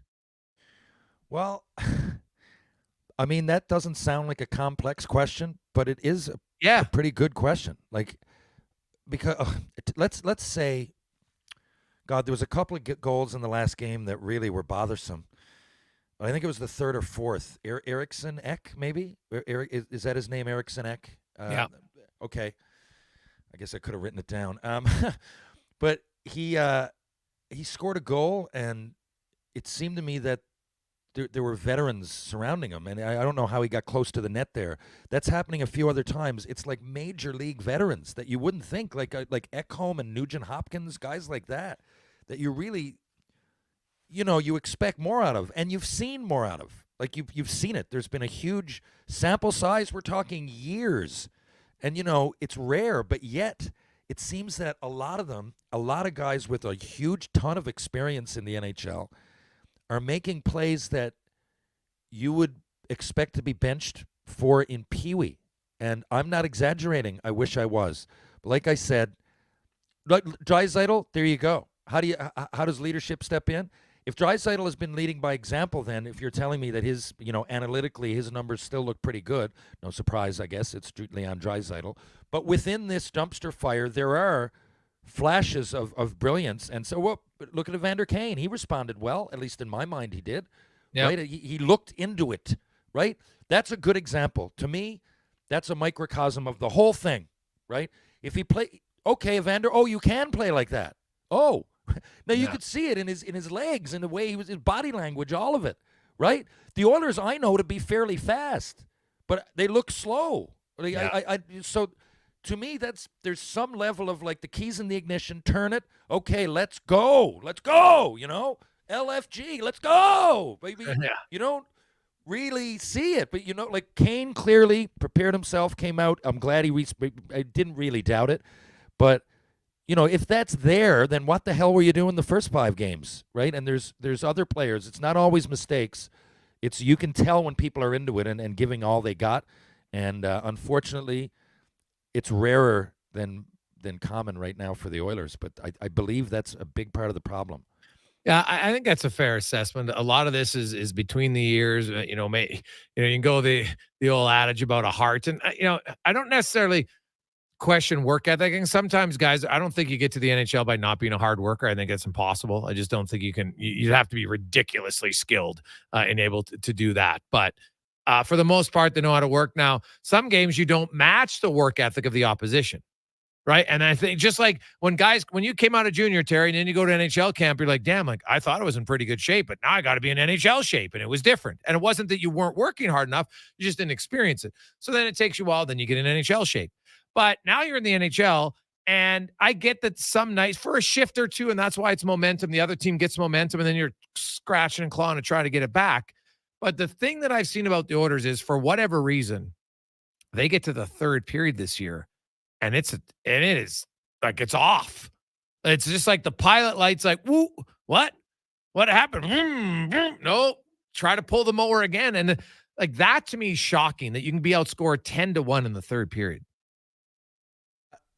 And you're right. Come to think of it, I mean, there's hard work, and then there's like work hard but work smart, and then there's like the nonchalance. I guess that's it. It's not lazy always. It's this. Yeah. I mean, that's the best I can. Not even lackadaisical. It's like you're in the right gear. You're just going to the wrong places. And it seems to me, like I said, okay, here we go. The defensive system, right? I mean, I don't know. People have been blaming it on that. Yeah. Whatever, box plus 1, 1, 3, 1, whatever you want to say. You can tell a midget team, any system, you can introduce something completely new. But to me, that's the easiest part of adapting is the defensive. Okay, just show me the system. Now, there's only 10 players out here, 5 on our team. Now, where do I have to go? Okay, now let's do it. Right? Thank you. And it's not even really that hard. When you break it down, go on and check out what that system is. It's almost meant to have the least mental tension. It's a fairly easy system to play. So I don't buy any of that. Not that you asked, but it's been brought up. Dude, I appreciate it because I'm 100% agreeing with you. Yeah. So, and again, we've been saying it's early. It is early. But after this many, it's only 5 or 6, I know, but still, there's obviously something. There's a symptom of a problem here. You don't get that many open shots. Again, I don't know the analytics, but I've read I've watched the games. Other teams are getting an abnormal amount of shots from the slot. From really, from in front of the net. I mean, okay, let's look at the goals. Now, I know overall most goals must be scored from fairly close to the net. But I think there's an awful lot, like right in front of the net, that you could have boxed somebody out, or like you just made a poor decision and the puck. And, sometimes that happens. But sometimes shouldn't turn into often when you're the Edmonton Oilers and that many experienced players. Well said. Jason Gregor, Terry Ryan with you on Sports 1440. Coming up later on, your chance to qualify to help your neighbor. Somebody's going to win a brand new high-efficiency furnace from Legacy Heating and Cooling. We will also get to the lineups coming up in the 4 o'clock hour. We'll speed things up. Some controversy also with Shane Pinto. If you missed it, he's being suspended. He's not going to appeal it. He's being suspended 41 games. It's a unique suspension because it starts from the start of the season. So any games that they've already missed, and he's not signed, but he'll be out basically half the season. So there's really no rush for Ottawa to sign him. When he signs, that'll be prorated for his suspension. But his suspension starts 41 games from the start of the season. So in game 42 of the season for the Ottawa Senators. This has to do with gambling. It has to do with a third-party gambling. According to Frank Cervelli's article on dailyfaceoff.com, it's kind of hard to explain the details of it. So you want to read it, it's probably a little bit easier. You can check it out. We'll come back and talk about another suspension. 2 of them, actually. Not suspensions, just getting disqualified. Next on the Jason Gregor Show on Sports 1440 Live and Owners Nation YouTube. Some things just work together. Sticks and pucks, cleats and AstroTurf. Your love for the game and Papa John's passion for better ingredients. Better pizza. Nothing pairs with the game like Papa John's. Crafted with signature sauce, toppings, and original fresh dough. They're the champion of pizza. And now you're the champion of winning deals. Just order at papajohns.ca. Use promo code SPORTS20 and score 20% off any regular menu price order. Better ingredients. Better pizza. Papa John's. That's Sports 20. At The Brick, we're not just proud of this city and its rich sports history. We're proud partners of it. The Brick started right here in Edmonton over 50 years ago. And when we're not cheering on the Oilers and Oil Kings live at the game, or the Edmonton Elks under the bright stadium lights, we're in our stores, providing everything you need to cheer them on in your home. The Brick, supporting Edmonton sports teams and fans since 1971. Saving you more. The Wolfpack is out this month at Wolf GMC Buick, and the deals on Denali's are spectacular. Every in-stock 2023 GMC Denali is on sale. Terrain, Acadia, Sierra, Yukon. If it's a Denali, it's on sale. Special 0% financing for 48 months on remaining Sierra Denali half tons. Discounts on all Denalis. Hurry in for best selection and Denali deals that will take your breath away. The exclusive Denali sale on now. Wolf GMC Buick. We're making it easy. A solid financial plan is made up of more than just investments. Investments are an important part, but you need a more comprehensive approach. Andy Akel at Weird Pearson Akel & Associates Private Wealth Management understands that. He can help build a plan that includes retirement, estate planning, personal insurance, tax strategies, and yes, investments. Talk to him today and see the difference a real financial plan makes. Weird Pearson Akel & Associates. Call 780-988-4119 or visit weirdadvisoryteam.com. You've got a go-to coffee spot, a trusted barber, even a lucky game day jersey. But when it's about looking your absolute best, there's only one name you need. Mr. Dirk. Family run since 1939. We're experts in crafting impeccable tailor-made suits and offering a wide variety of everyday styles. Pair that with personalized one-on-one fittings and the convenience of on-site tailoring. Mr. Dirk elevates your style game. Visit our Edmonton store or explore MrDirk.com. Score big on style with Mr. Dirk. Every Albertan wants a strong and secure retirement. We all want to make the most of it. That's why Alberta's government is exploring a new possibility. An Alberta pension plan. You might be wondering what's in it for you. The new plan could mean higher benefits for seniors and bigger paychecks for workers. As we explore this opportunity together, Alberta's government wants to hear from you. It's your pension, your choice. Learn more and have your say at albertapensionplan.ca. A message from the Government of Alberta. Hey guys, prostate cancer can show no symptoms, but is treatable when caught early. Come to the Man Van for a fast, free PSA blood test. No appointments needed. Join us this Friday, 10 till 2 at William Lutsky YMCA and Saturday, 11:30 till 4:30 at Kingsway Mall.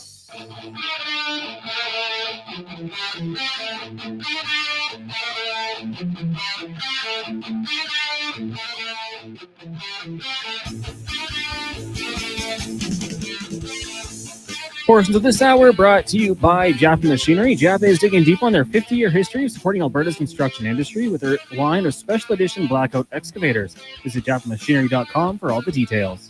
Sports Radio is back. The Jason Gregor Show on Sports 1440. Presented by PlayAlberta.ca, Alberta's only regulated online gambling website.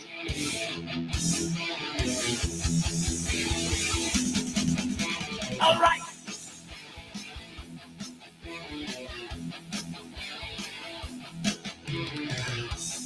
Rolling through a lovely Thursday. It's game day on Sports 1440. The Edmonton Oilers taking on the New York Rangers. Gregor Show is always presented by PlayAlberta.ca, coming to you live, Sports 1440. And for those watching on YouTube, it's time now for the Racing Report, brought to you by Can Torque.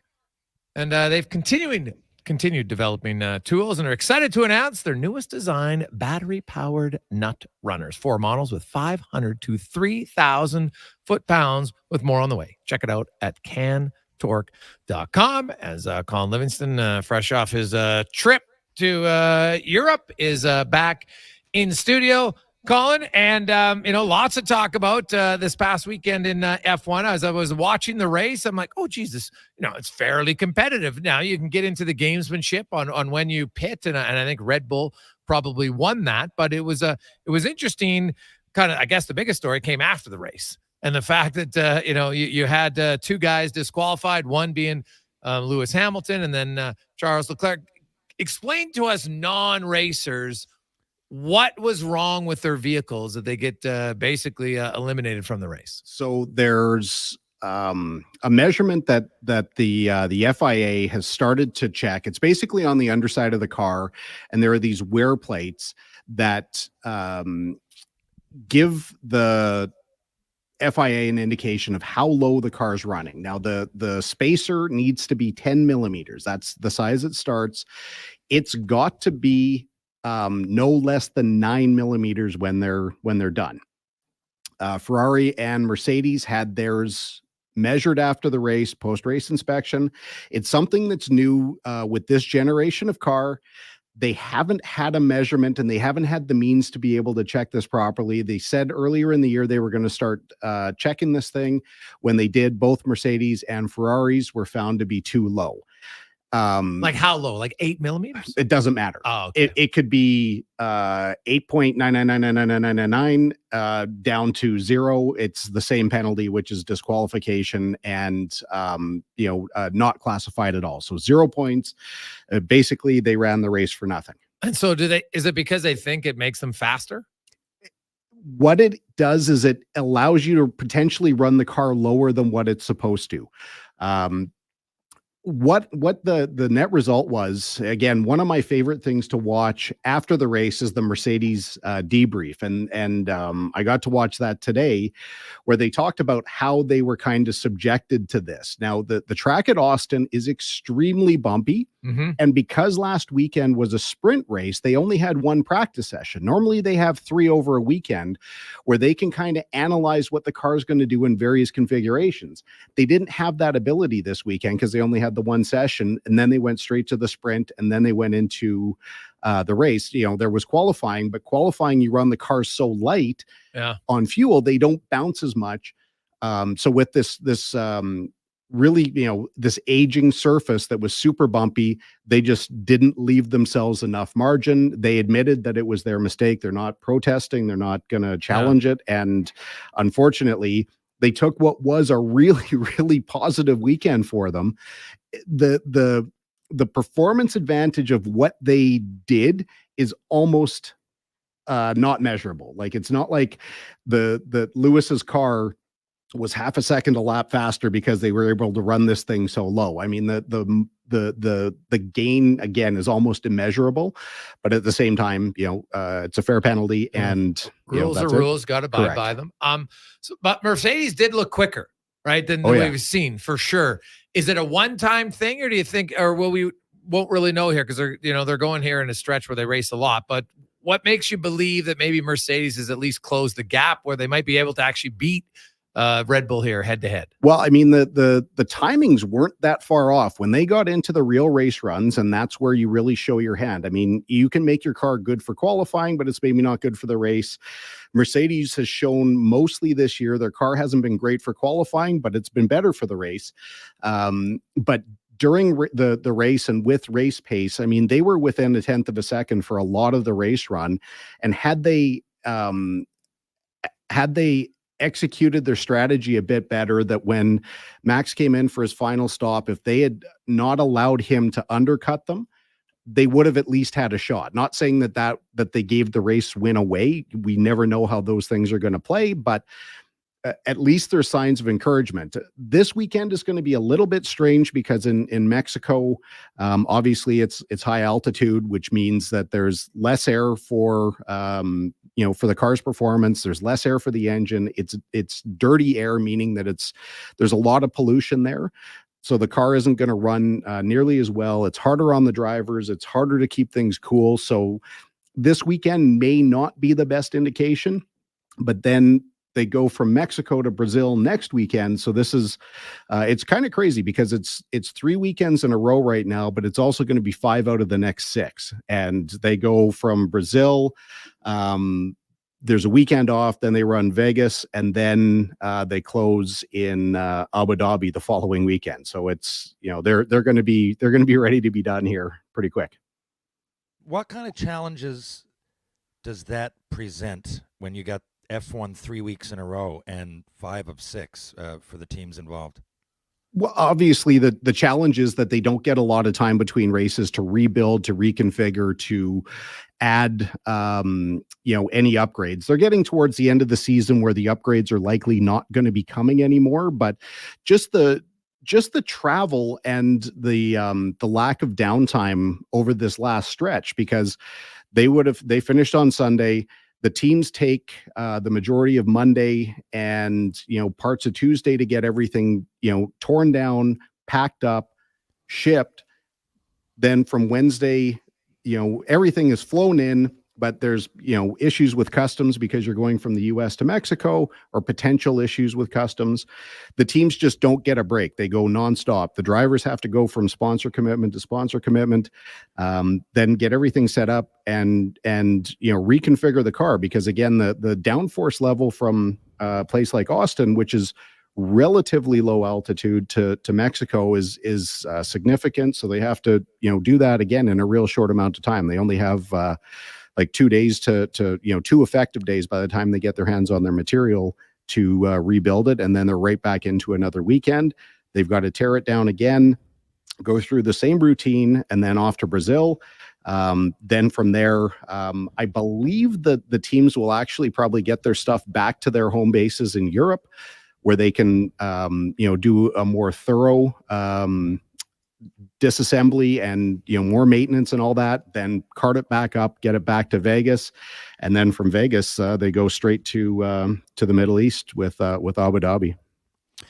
Emerson Fittipaldi, bit of a legend now. His son's on the scene, I believe, Pietro. What's the skinny on this guy? Well, Pietro is actually his grandson. But he's had a really interesting career. Grew up in, actually ran one of the divisions of NASCAR as a kid, then moved over to the European Formula cars, was running as high as Formula 2. We talked about him a couple of years ago. He was involved in a pretty serious accident in Saudi Arabia. Yeah. It was on the start. Somebody didn't get moving. He came up at speed, really, broke his leg pretty severely. But then he's been doing some sports car stuff in Europe and has been working as the Haas reserve driver for the last couple of years. Got to meet him actually this time last year. We were in Mexico City for the Formula One race.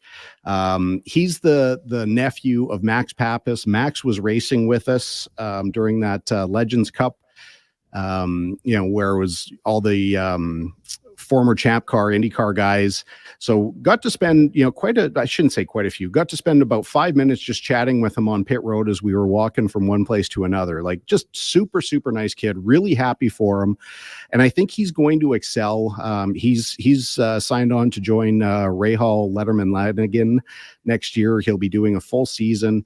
He really likes doing ovals, which is kind of unique for formula drivers. They don't get that experience in Europe, but of course he was raised in the States, so he's got a fair bit of experience there. Uncle Max definitely knew his way around there, and Emerson, grandfather, is no stranger to success in IndyCar. So he's going to be a fun one to watch next year for sure. Now, you guys just got back, Colin, from the over in Italy, the kart challenge. Sounds like you guys could have used Terry Ryan over there to help you out. There's some fisticuffs going on, TR. Like, what's going on in the karting world there, man? Well, these European guys, man, they're crazy. Like, we were over there for this kart race. Now, to be fair, this wasn't like a standard kart race. This isn't the kind of stuff that we do on a normal basis in racing karts, like in professional karts. These were rental karts. Okay. Like you've got at the racetrack here at the mall, like you've got, all over the place. These are the karts that you can get in, no problem. You pay your $15-$20 and you can go. They're rental karts. They're not, super competitive vehicles. But it was made up of race drivers. You had to have an FIA license. You had to be sanctioned. But the idea was, we're going to go have some fun. That is not the way it worked out. It was in the gamesmanship and the nonsense that some of these drivers tried to get away with. So there was a minimum weight. Now, let's just say politely, I was not a threat to run underweight. When I went on the scale, the dude looked at me and he said, I said, don't say the number out loud. And he said, agreed. And then I said, do I have to do this every time? And he looked at me and he said, nope, you're going to be good this weekend. I said, okay. I mean, honestly, I was about 50 pounds heavier than I needed to be. So I didn't need to add weight. But some of these little bastards who had to put weight on would finish their heat, because we were just going back and forth between these carts. They were randomly assigned, and they would leave the weight in to screw over the next driver that got in. So if you weren't paying attention, you could have an extra 20 kilos on your cart or an extra 10 kilos on your cart. And they would like play all these kinds of games. But as these guys were coming out of the carts, like there were fights on pit road. And because it was mostly Italians, like there was so much hand gesturing, and there was so much passion. These guys were just going nuts. In my heat race, there was an accident on the opening lap. Somebody made contact, spun out. I avoided all the contact, drove around, didn't lay a bumper on anyone the whole weekend. But I'm not competitive because, 50 pounds overweight with, only 15 horsepower, I can't do an awful lot to catch up to these guys. But I moved up to about 12. Then I slowly kept getting picked off, and guys were like T-boning me in the corner. I'd be in the middle of a corner. There's no way a driver's going to make it. And they just plowed into the side of me, knocked me out of the way. Like, what the hell's going on? Like, it was ridiculous. We get to the last lap. I think I was in 18th place out of 20 carts, 2 corners from the end. I get into the corner. This guy gets onto my bumper, doesn't slow down you have to slow down for this particular corner. The 19th place guy? 19th place, gets onto my bumper, drives me into the grass, and then passes. I'm like, this is for 18th place. Like, are you serious? So I talked to Tag and the guys. I'm like, boys, I'm done. Like, there's no point in being on the track with these guys because they're just stupid. So yeah, I hung up my helmet and then I carried on. Now, did the Canadian teams win the overall team title? Oh yeah. We won with Jeffrey Petriello and Pierre-Luc Ouellette. They did most of the heavy lifting. Not Well, gonna it sounds lie, like but that 19th place finish wasn't really helping you out in the standing. Although I guess if the other team had the 20th place guy, then they would beat him. I was better than 21. Like Exactly. that's way better points. But yeah, Jeff won. Pierre-Luc finished second. They managed to figure out their program. They were able to draft off each other. It was. I mean, that part of it was great to see. But I was also happy to get out. Like it was so silly. It's like, guys. It's like the Weekend Warriors. There's no, it's classic. It's like the classic line in men's hockey league. You're like, dude, the dream's over. Okay. There's no scouts out here. Calm down. Yeah. Nobody got a contract. Yeah. And again, this wasn't even like that same weekend at Lonato, which is like one of the most legendary karting tracks in the world, there was an actual event with, shifter karts and, full 2-stroke racing. We got to watch some of that practice. Like, those guys are so awesome, and getting to watch that. And it's like, guys, you're here at the rental car event. You're not even up the road at the real track. Like, forget about Formula One and IndyCar. Like, guys, just, know your role here. It's awesome. Great stuff, Colin. Get some sleep, and we'll talk to you next week. You bet. Thanks, boys. It's Colin Livingston in the Can Torque Racing Report. So there you go. Hey, some of you out there, I don't care, you're a weekend warrior in basketball or hockey. TR, you've probably played with a few guys where you're like, hey, dude, the dream's like it's over. Oh, God. Yeah, that happens a like lot. The tryhards, we call them sometimes. Like they go a little above and beyond. Dude, I played, like I said, pro all those years. Junior, came back here, senior hockey just until last year. And I always, I find it more dangerous a lot of the time just out, joining a drop-in game or I don't want to say beer league. I don't play in a beer league, but we get lots of skates, shinny skates, and it's made of all kinds. But there's often, I won't even say hero. That's one conversation, but people often carry their sticks up, right, whether they mean it or not. And then you got the odd guy flying around. I find there's more reason to keep my head on a swivel as far as safety goes in those kind of games. But I mean, it's hockey, it's basketball, it's baseball. Every sport, I would think, anything with competition, chess, checkers, it has those kind of people. I mean, we're all competitive to a degree. Any athlete that's played any level of anything, otherwise, why would you be doing it? But I mean, there's also logic and knowing when not to lose your temper. Very true. Gregor, Terry Ryan with you. We'll return after a Connor Halley Sports 1440 update. Brought to you by Fountain Tire, where right now during the Road Ready sales event, you can save up to $225 on select tires and a bonus of $50 off any service until December 16th. Book your appointment at fountaintire.com. Some restrictions apply. This is a Sports 1440 update. Doug Waite and Charlie Huddy will enter the Oilers Hall of Fame tonight as the team takes on the New York Rangers. For those wanting to witness it all, plan to be in your seats by 6:55. Puck drop will follow the induction ceremony. Elsewhere around the NHL tonight, the Ducks in Boston, Canadians host the Jackets. Jets travel to Detroit. The Lightning will take on the Sharks. Avs in Pittsburgh. Hurricanes host the Kraken. Wild take on the Flyers. Sens in New York to battle the Islanders. Stars host the Maple Leafs. And the Flames taking on the St. Louis Blues. Former Oilers forward Zach Kassian announced his retirement this afternoon. Kassian played in 661 career games with the Oil, Coyotes, Sabres, and Vancouver Canucks after being selected 13th overall in the 2009 entry draft. Ottawa Senators forward Shane Pinto has been suspended for 41 games by the NHL for activities related to sports wagering.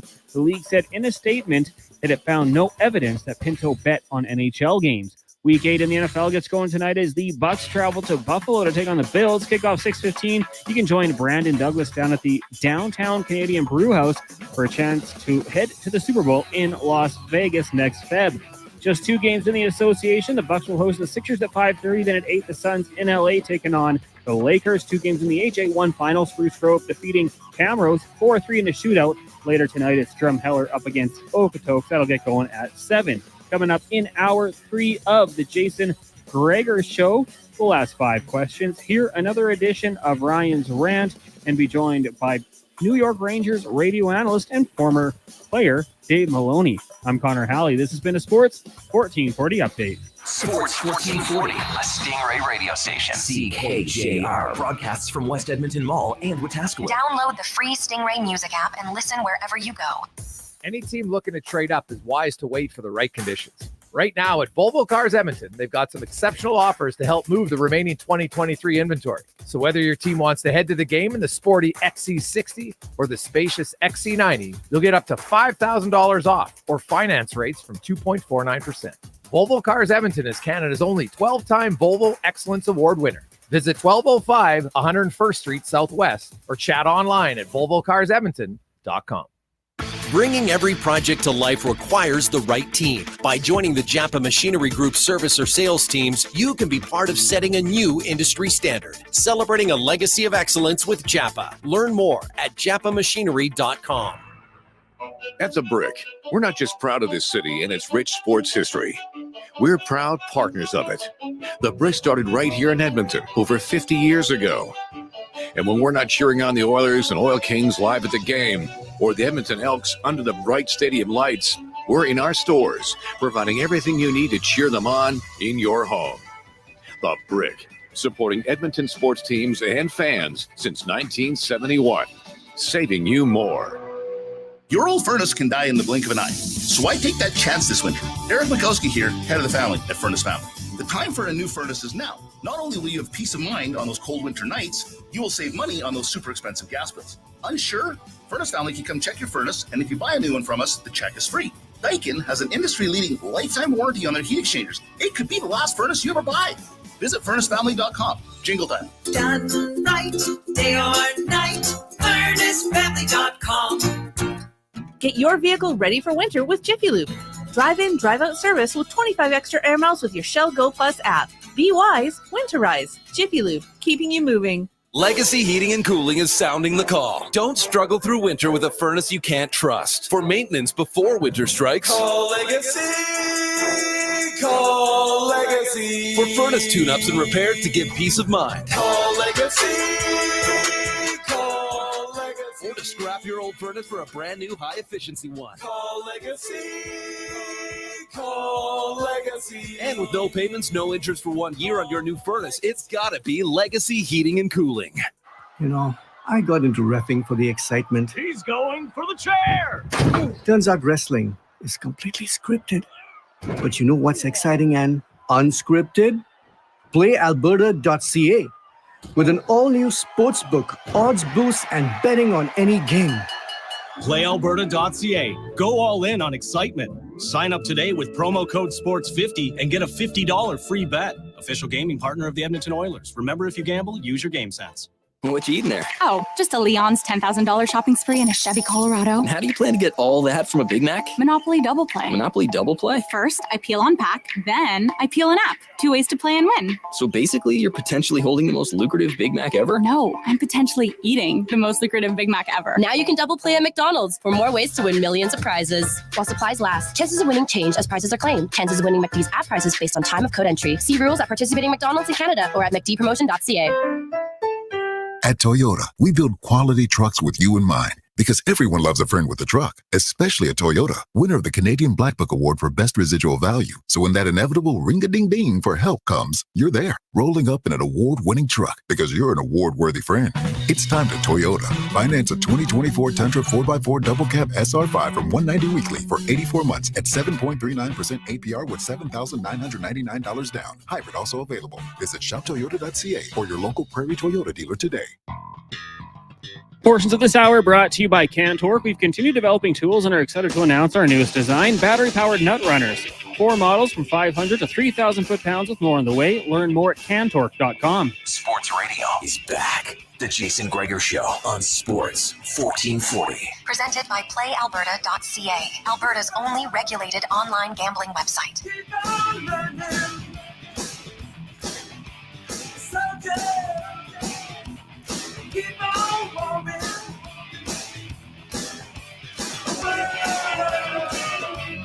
Keep on turning.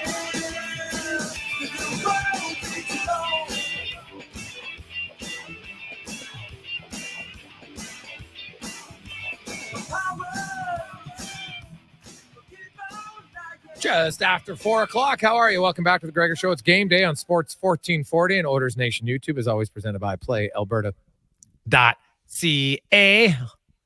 Alberta's only regulated online gambling website, where, of course, you got a lot of prop bets tonight. You can get, you know what, anything you want from players, individual shots, assists, goals in each individual game. You can get that. They have the odds boosts as well. So check it out, but be sure to stay within your limits. Use your game sense, gamesense.ab.ca. Jason Gregor, along with Terry Ryan, coming to you live from the eWell studio. We're going to get to Ryan's rant now, brought to you by Action Electrical. Of course, right now you can get solar and other green projects have a business income tax incentive. The capital costs associated with solar projects completed prior to 2028 can be fully deducted in the year. So learn more at actionelectrical.net. It is time for Ryan's Rant with Terry Ryan. Jason, I often talk to a lot of kids that are moving away from the island. Here, that's what we say. You play hockey, and you've got to go away. Like, you've got to make the move, right? It's not like going from Edmonton to Canmore or Okotoks. It's not that. It's, Ontario. You might be from Toronto. You play in North Bay, and you consider it. Oh man, it's a huge trip. I guess it's kind of within the province, but for us, when we leave, we come back at Christmas, maybe, and then at the end of the year, and that's every junior player or semi-pro player, NHL, whatever. You're gone. You're kind of gone. So.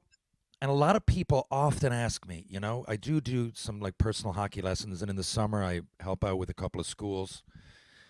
And, there's so much on a kid's mind going away. First of all, just to get to the point, let's say here you go away, you're 16 years old, and our zone is the Q. Most guys go to I think pretty much all of them in the major junior anyway, go the route of the Quebec League. And whether it's junior A on the way there or whatever, so let's just say you're 16, right? So even to get to that point, to be an elite player, to take the next step, there's a lot of stress, hard work, physical, mental tension. I mean, it's fun, but there is a lot that goes into it, especially if you want to take hockey serious now and make it a career, then, it starts becoming a job a lot earlier than it used to be, like quote-unquote job, So, yeah.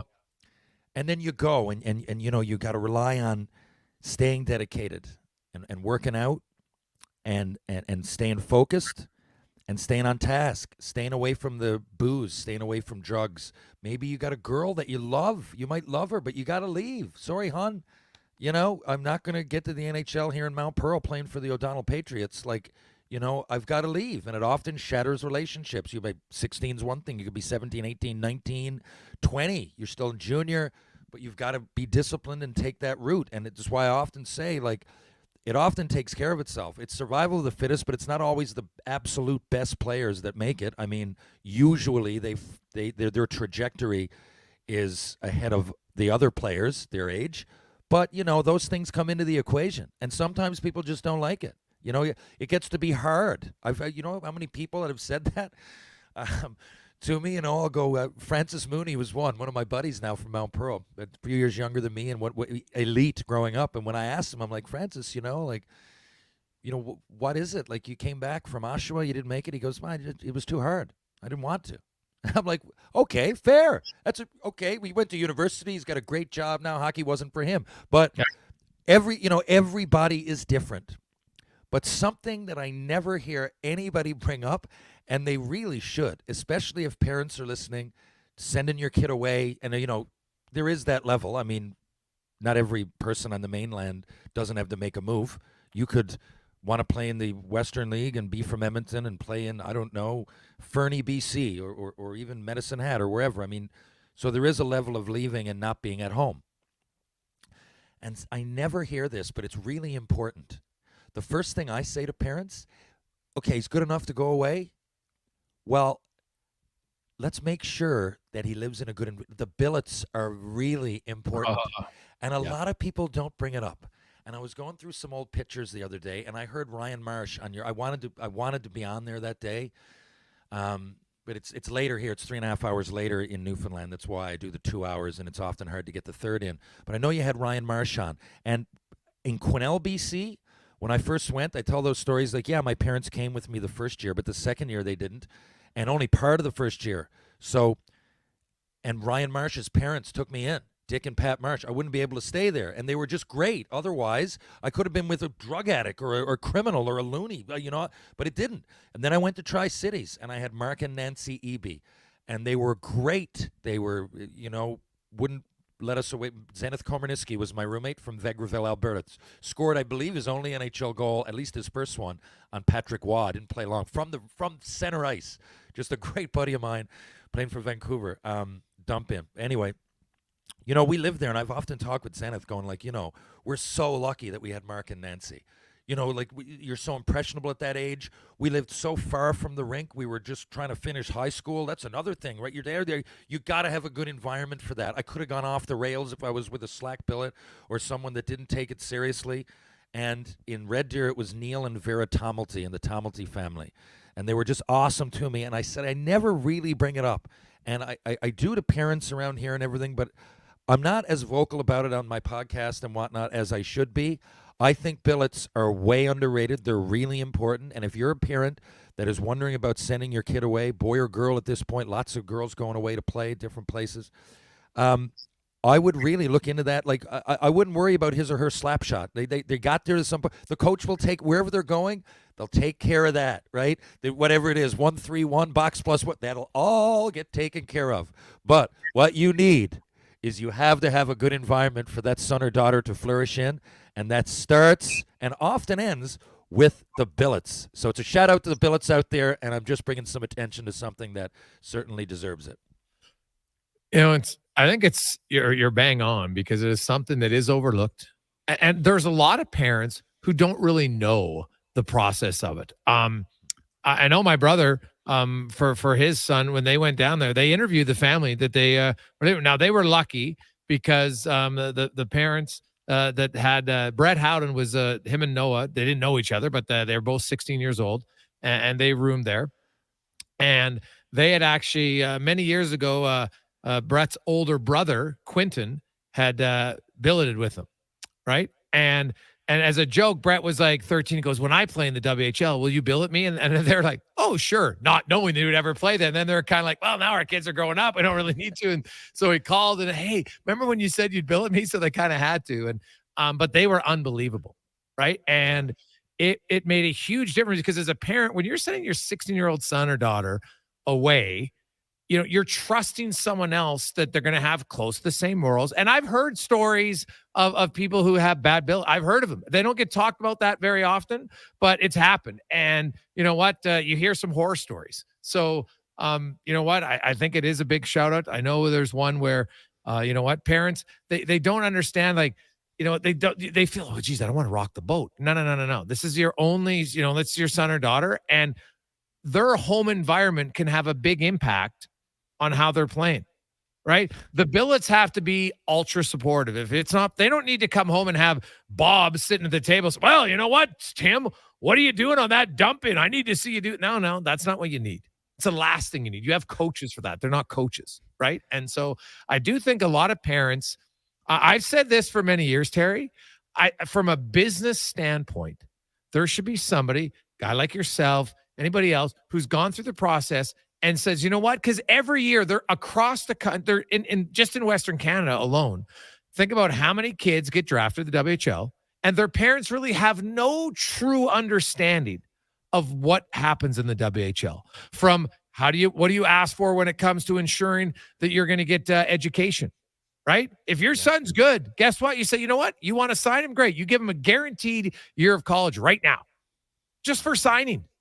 Then he plays one game at 16. Now he's got 2 years, because there's no guarantee that they're going to play. They might get injured. You never know, right? Like, there's lots of different things you can negotiate as a parent that I don't think they know about. And I think most people would love to know, but they're scared to ask, because you don't want to ask the organization. Because I've always told people this: don't ever be fooled. They don't care about your son as much as you do. They will tell you everything you want to hear. They don't ultimately care as much about your kid as you do. They never will. And you know what? Your son's 16. Yeah, he's going to play here. And then all of a sudden it's 10 games into the season. He's playing 4 minutes a night, right? It's not helping him. He'd be better off back in junior A or midget AAA, playing and developing and maintaining their confidence. So yeah, 100% what you say about it. And I still think it's undervalued, and there's not enough education for it. Like, you could go around, Terry, every August and September from city to city and tell people, okay, you know what? I'm putting this on. Each parent, you're going to pay $100. It'd be the best $100 they spend. They spend thousands of stuff on their kids. You can't even get a stick for $100. And you say, you know what? And we'll go through this for 2 hours and tell you what you need to know as a parent of a young son going to the WHL, or whether you're going to a baseball academy, or, even going away to university. I definitely think it's something that's undereducated for most parents. Yeah, and it needs to be an extended family. you got to have, because you're growing up. Like for most people going through there, they're not going to play in the NHL. Hockey won't even be a priority in 5 years from then, right? Like that's most players coming through. So looking back, that experience is extreme. I can think of guys that I played with that was their experience. They didn't play after Major Junior, and it was a great little lightning in a bottle. A few years we were awesome together. Went for, you're playing in front of all these people and, might get drafted, and that's great. But you got to have an environment at home, to set that up. But in retrospect, looking back, that you look on with fond memories. It was part of your growing up. I know, look, I won't get personal and say it out loud, but people probably listening from Newfoundland know who I'm talking about. But there was a young player from here. He was 16 years old. He went really high, and he's a great fella. He worked it out for himself. He certainly did. But he's 16. At 17, he was slinging hard drugs at Super Sex in Montreal. I know that, and I know that it was that's an extreme example. Mm-hmm. That's really, really slipping up. Really, really slipping up. And that happened. And I remember going, wow, that's an extreme example, but it can happen if people want to be around the team. And, hats off to the teams that have a good venting process for that, but you can never be 100%. You don't really know. And some people want to do a good job, but they might not have, the same kind of morals, and maybe they're not bad people, but you won't have a great experience because you're not from the same background. You're not cut from the same ilk as they are. So for me, it had to be a match. And I'm so fortunate that my parents took that time to fly down and meet all of my, other than Neil and Vera Tomilty, they met them. It was while I was there, but in Tri-Cities and in Quesnel, like they were really, really concerned. Now, Quesnel, I'm 15 years old, but they had to know, and they came down and spent, especially in Tri, I remember spending a weekend with Mark and Nancy, and they could breathe easier and go home. I mean, I'm 5,000, 6,000 miles from home, right? So, and I just remember it being so awesome, and all my memories from that time. I remember the grunge movement was just starting, and like going over and seeing Nirvana and Pearl Jam, and all of that happened because I had great billets. Like if I had my mind was somewhere else, or I hated it, that wouldn't have been the case. As it wasn't always for the other people I knew. It wasn't necessarily bad, but I was put in the best possible position to succeed, and I will never ever take that for granted.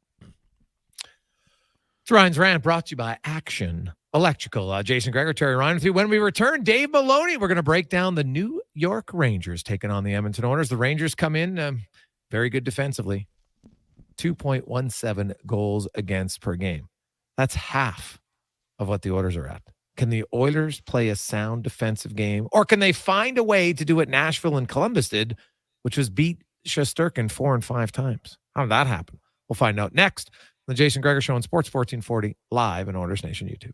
There's 2 seasons in Alberta, winter and construction. During these days of traffic barricades and slower commutes, GS Construction reminds you those crews are improving our communities. They're rehabilitating and upgrading Edmonton's infrastructure all across the city. When you see the barricades and run into a traffic backup, remember, the crews are there to help. Drive slow and be patient. Help make our city better and join the GS Construction team. See what they're hiring for on Indeed.com. GS Construction, laying the groundwork for your community since 1974. Hey everyone, it's Kelly here from United Sport & Cycle. United's annual Hockey Days sale is on now. Save up to 20% off on skates, 25% off on equipment, and 35% off on all Pro Stock sticks. United Sport & Cycle, your home of hockey for over 95 years. Full-service provider of heavy haul transportation and rigging at the highest level. Next Gen Transportation. We're developing new and innovative ways to transport oversized and overweight equipment to remote and challenging locations. Our Next Gen team leads with a wealth of experience and expertise. But most importantly, we put safety first, so everyone gets home safely. We also take great pride in supporting our local community programs and teams. Good luck to everyone this season and in the year ahead. Visit nextgentransportation.com. Japa Machinery Group knows that XCMG may not roll off the tongue, but Japa's team will help keep your construction jobs rolling on time and on budget with heavy equipment sales and rentals. Visit japamachinery.com to find out more. building or renovating, you want to work with someone who sees and understands your vision. BIE Engineering is a family-owned, experienced structural engineering consulting firm serving commercial and residential clients in Edmonton and surrounding area. Homeowner or large company, they'll work with you to help see your ideas through. BIE Engineering can help prevent problems, deliver solutions, and minimize your risk. BIE Engineering. Request a quote for your project today. Visit bieeng.com. We've got your local sports covered all day. Fox Sports has you covered tonight, after 9, and all weekend long. Be sure to check out the incredible NFL coverage on Sunday. Often imitated, never duplicated. We're Sports 1440. With sport and group events returning, are you looking for safe and professional travel options? Look no further than Silent Rides, one of Alberta's premier bus charter companies. Whether your group is big or small, Silent Rides has you covered. We offer state-of-the-art motor coaches, first-class service, and affordable rates. Get your quote today. For more information, contact Ted Nakamura at 780-940-0880 or visit silentrides.ca. Hey world, get ready to believe. At Oodle Noodle, we serve up world-class, worldwide flavors in our sweet, saucy, and fiery noodles. We believe in the power of nudes. We've got everything from saucy mac and cheese to sizzling pad thai to so many other unbelievable dishes sure to make you a noodle convert for life. You've got to taste them to believe it. Don't be a skeptic. The proof is in the noodles. Check us out at oodlenoodle.ca. Oodle Noodle. We believe in noodles. Established in 2001 right here in Edmonton, Corporate Business Solutions has grown to become the largest Konica Minolta digital office equipment dealer in Western Canada. Office technologies may have changed over the past 22 years, but Corporate Business Solutions continues to provide guaranteed same-day service to local businesses right here in Edmonton. Our customers' loyal support has allowed Corporate Business Solutions to provide the service they deserve. Call 780-490-5600 or visit cbsca.com.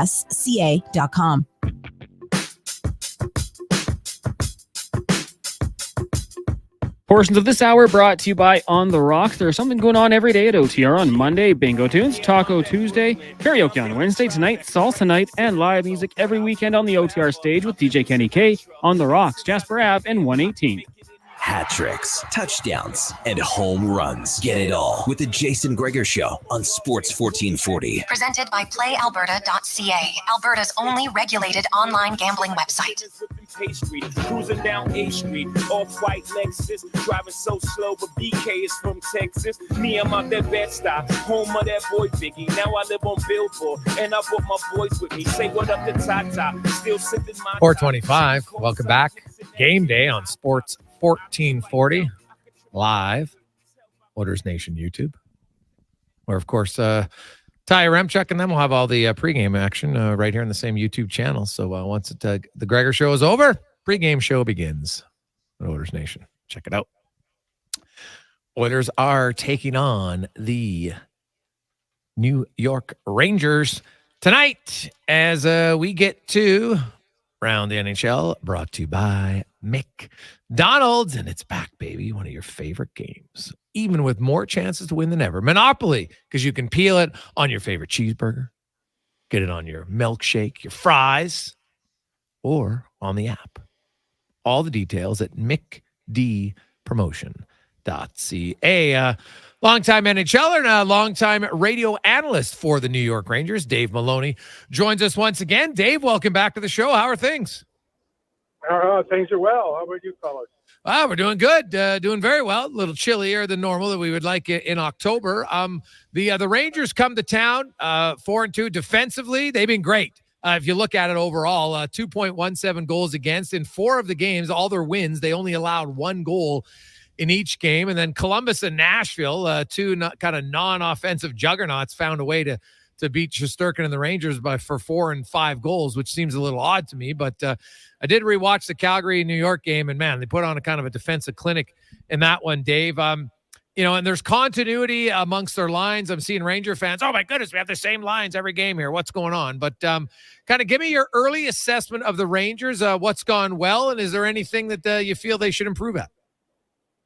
Well, I think they're playing well. I can't help but I'm paraphrasing what Jake Trouba said after the win over Arizona, and it was a 2-1 win, and it was a game that I'm not sure in this last generation of Ranger teams we've seen them play a game like that, where they just kind of, it's not so much they shut things down, but the lack of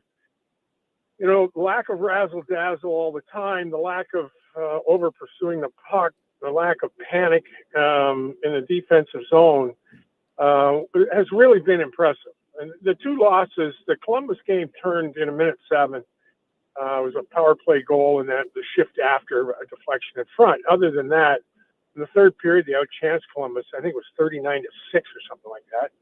And against Nashville, they played that heavy game, right? That was the heaviest team that the Rangers have faced. So, but by and large, the things that have been impressive so far is the fact that on the exit meetings last year, the theme seemed to be that this group needed some more direction behind the bench.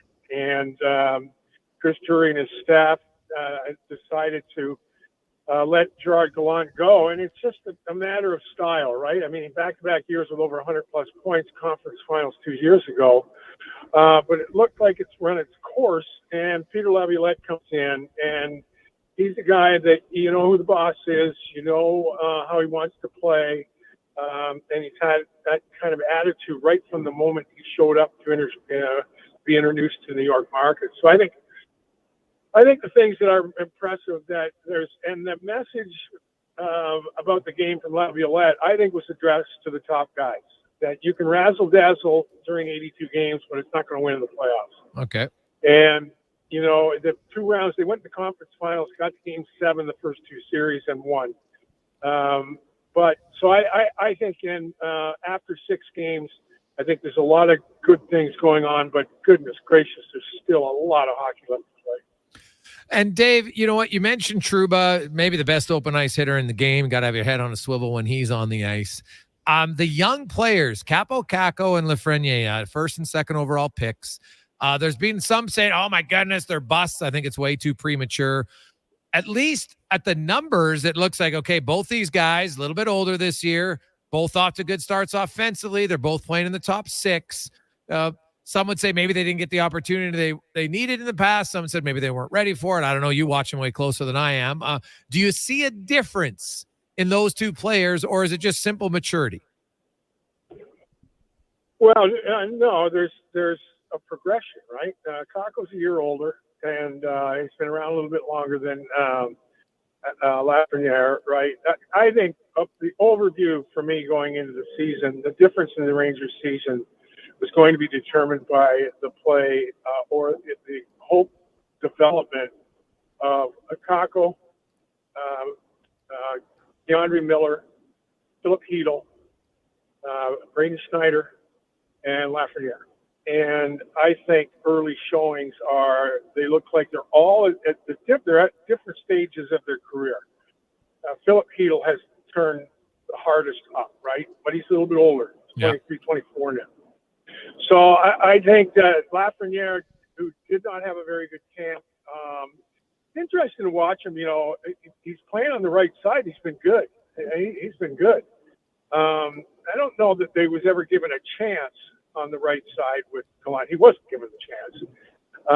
But all in all, you know, for every Crosby that comes into the league or every McDavid that comes into the league, or I tell you, you've got to be patient, irregardless of where the guy is. Now, again, Jack Hughes goes into New Jersey.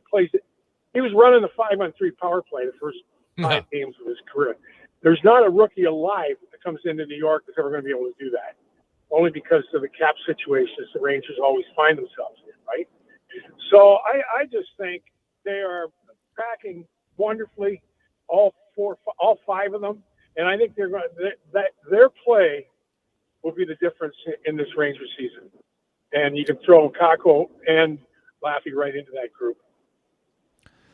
Dave, a little tidbit before we start. I believe you started in the OHA in 72-73.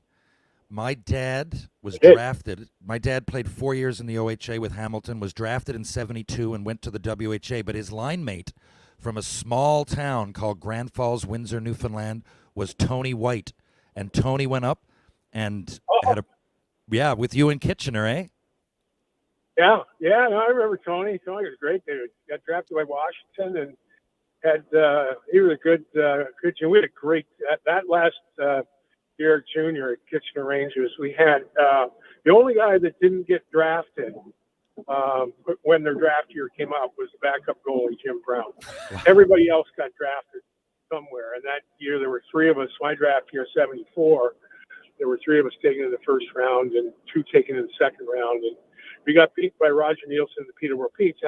And you know, when you bring up Hamilton, that old barn that was in there, oh my God! I played when I was 15. I played 5 games with the Rangers. Now Billy Barber was on that team, and one of the games that was in Hamilton, I was like, oh my God, what is this place? You know. So I have great memories to it. And Tony White was a good person, great guy, and a good player. That brings back a great memory. Thanks for bringing that up. No sweat. Burton Street Burn, I think they called it. I heard the stories.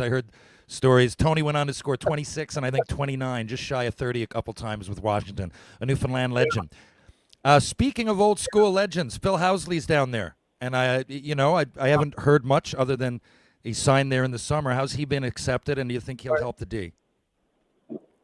Well, I played. I finished in Buffalo, and it was Phil's rookie season, right? And I'll tell a story. You hear of guys now. It's different now because you have access. Kids have access to every player in the league, right? But in my time, unless you were playing with a great player, you only heard about him, and you hear about him, watch him from afar. And then I went and played with him, and God, he was a tremendous player. And his personality is not that much different now. He's kind of a carefree. He goes about his own business. He seems to fit in nicely. The whole staff at some point has kind of run through Peter Laviolette at some point on all their careers. So the early observations are this staff is good. I think you cannot discount having guys in your staff that actually played in the league. And I think that's where David Quinn may have gotten in a little bit of trouble a couple of coaches ago for the Rangers. I shouldn't say trouble, but I think it's a different deal. And then you throw a guy like Housley in there, especially the way the game is played now, right? They want everybody, if there's a chance to come up as one of the 5 or lead one of the 5, lead 5 out of your own end or whatever. And most guys are pretty well equipped to do that. Phil Howie's, he's the same guy, got a smile on his face, and it looks like he's enjoying his early time here in New York. Dave Maloney joins us on Sports 1440. Dave, Artemi Panarin, Chris Kreider, Zibanejad. You mentioned the young players are coming in. They've still got an older group who's not that old, right? And then you throw in Adam Fox, kind of a perennial Norris Trophy candidate or finalist, a Shesterkin. Like when you look at the Rangers, when you mention that young 5, but their main veterans are still kind of their go-to guys. You look, Panarin's off to a good start scoring goals, and Fox and Trouba play a ton of minutes on the back end and linger, and then Shesterkin is what he is. Is there anything you think the Rangers, like I've heard Patrick Kane, and I think a healthy Patrick Kane will be different than the Patrick Kane you saw last year, but do you see anything that the Rangers will want to add? Like, I think they're a playoff team for sure. I don't want to get too far ahead of myself, but I think they're a playoff team. Is there something you think, okay, they got 3 or 4 months, that's one position that they would want to add somewhere?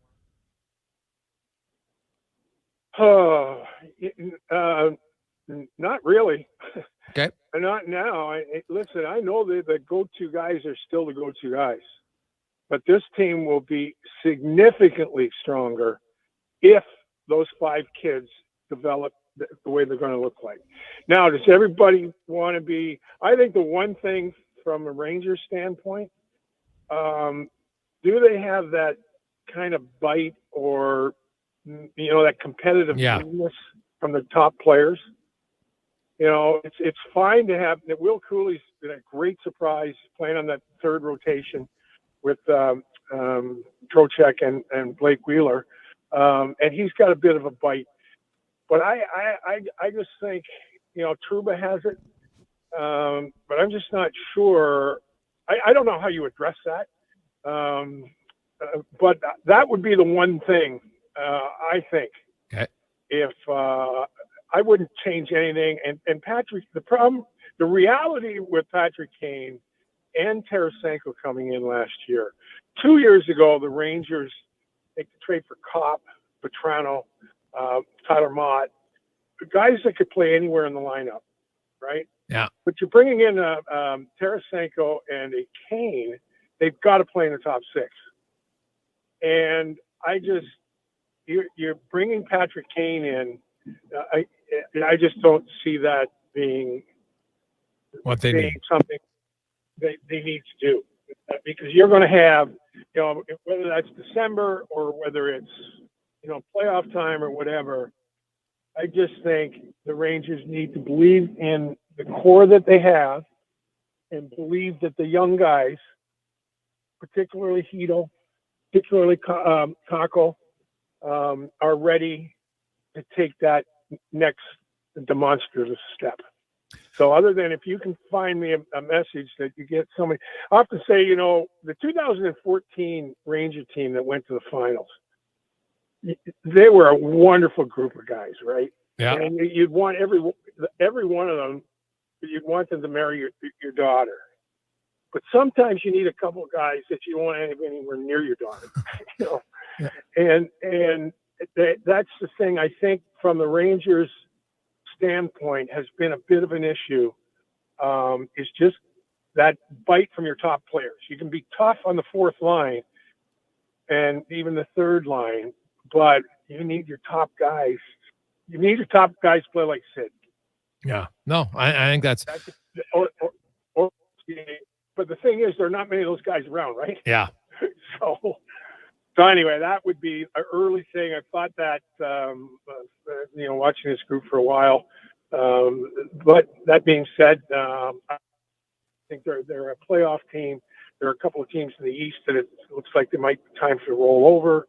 There are teams getting better, Buffalo and Ottawa and Detroit.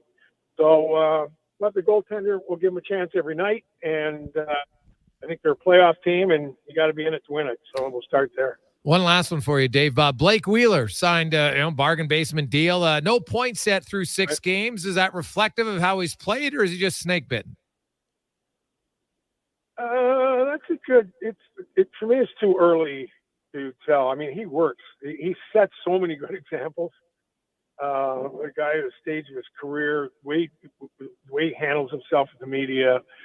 He's really kind of an old school guy that I think a lot of that, especially the COVID generation, where they never really had to deal with a lot of the extra stuff. I'll tell you, Blake Wheeler, you got to have Blake Wheeler types just to maintain the thought that you can't just show up in this league at 18, 19, and 20 and think you're a Hall of Fame player. And now, do the Rangers need more production out of him? Yes. Has he had many opportunities? No. So there are a couple things, but I'll tell you, the guy never stops. He for a big man, he moves really well. He never stops in any zone.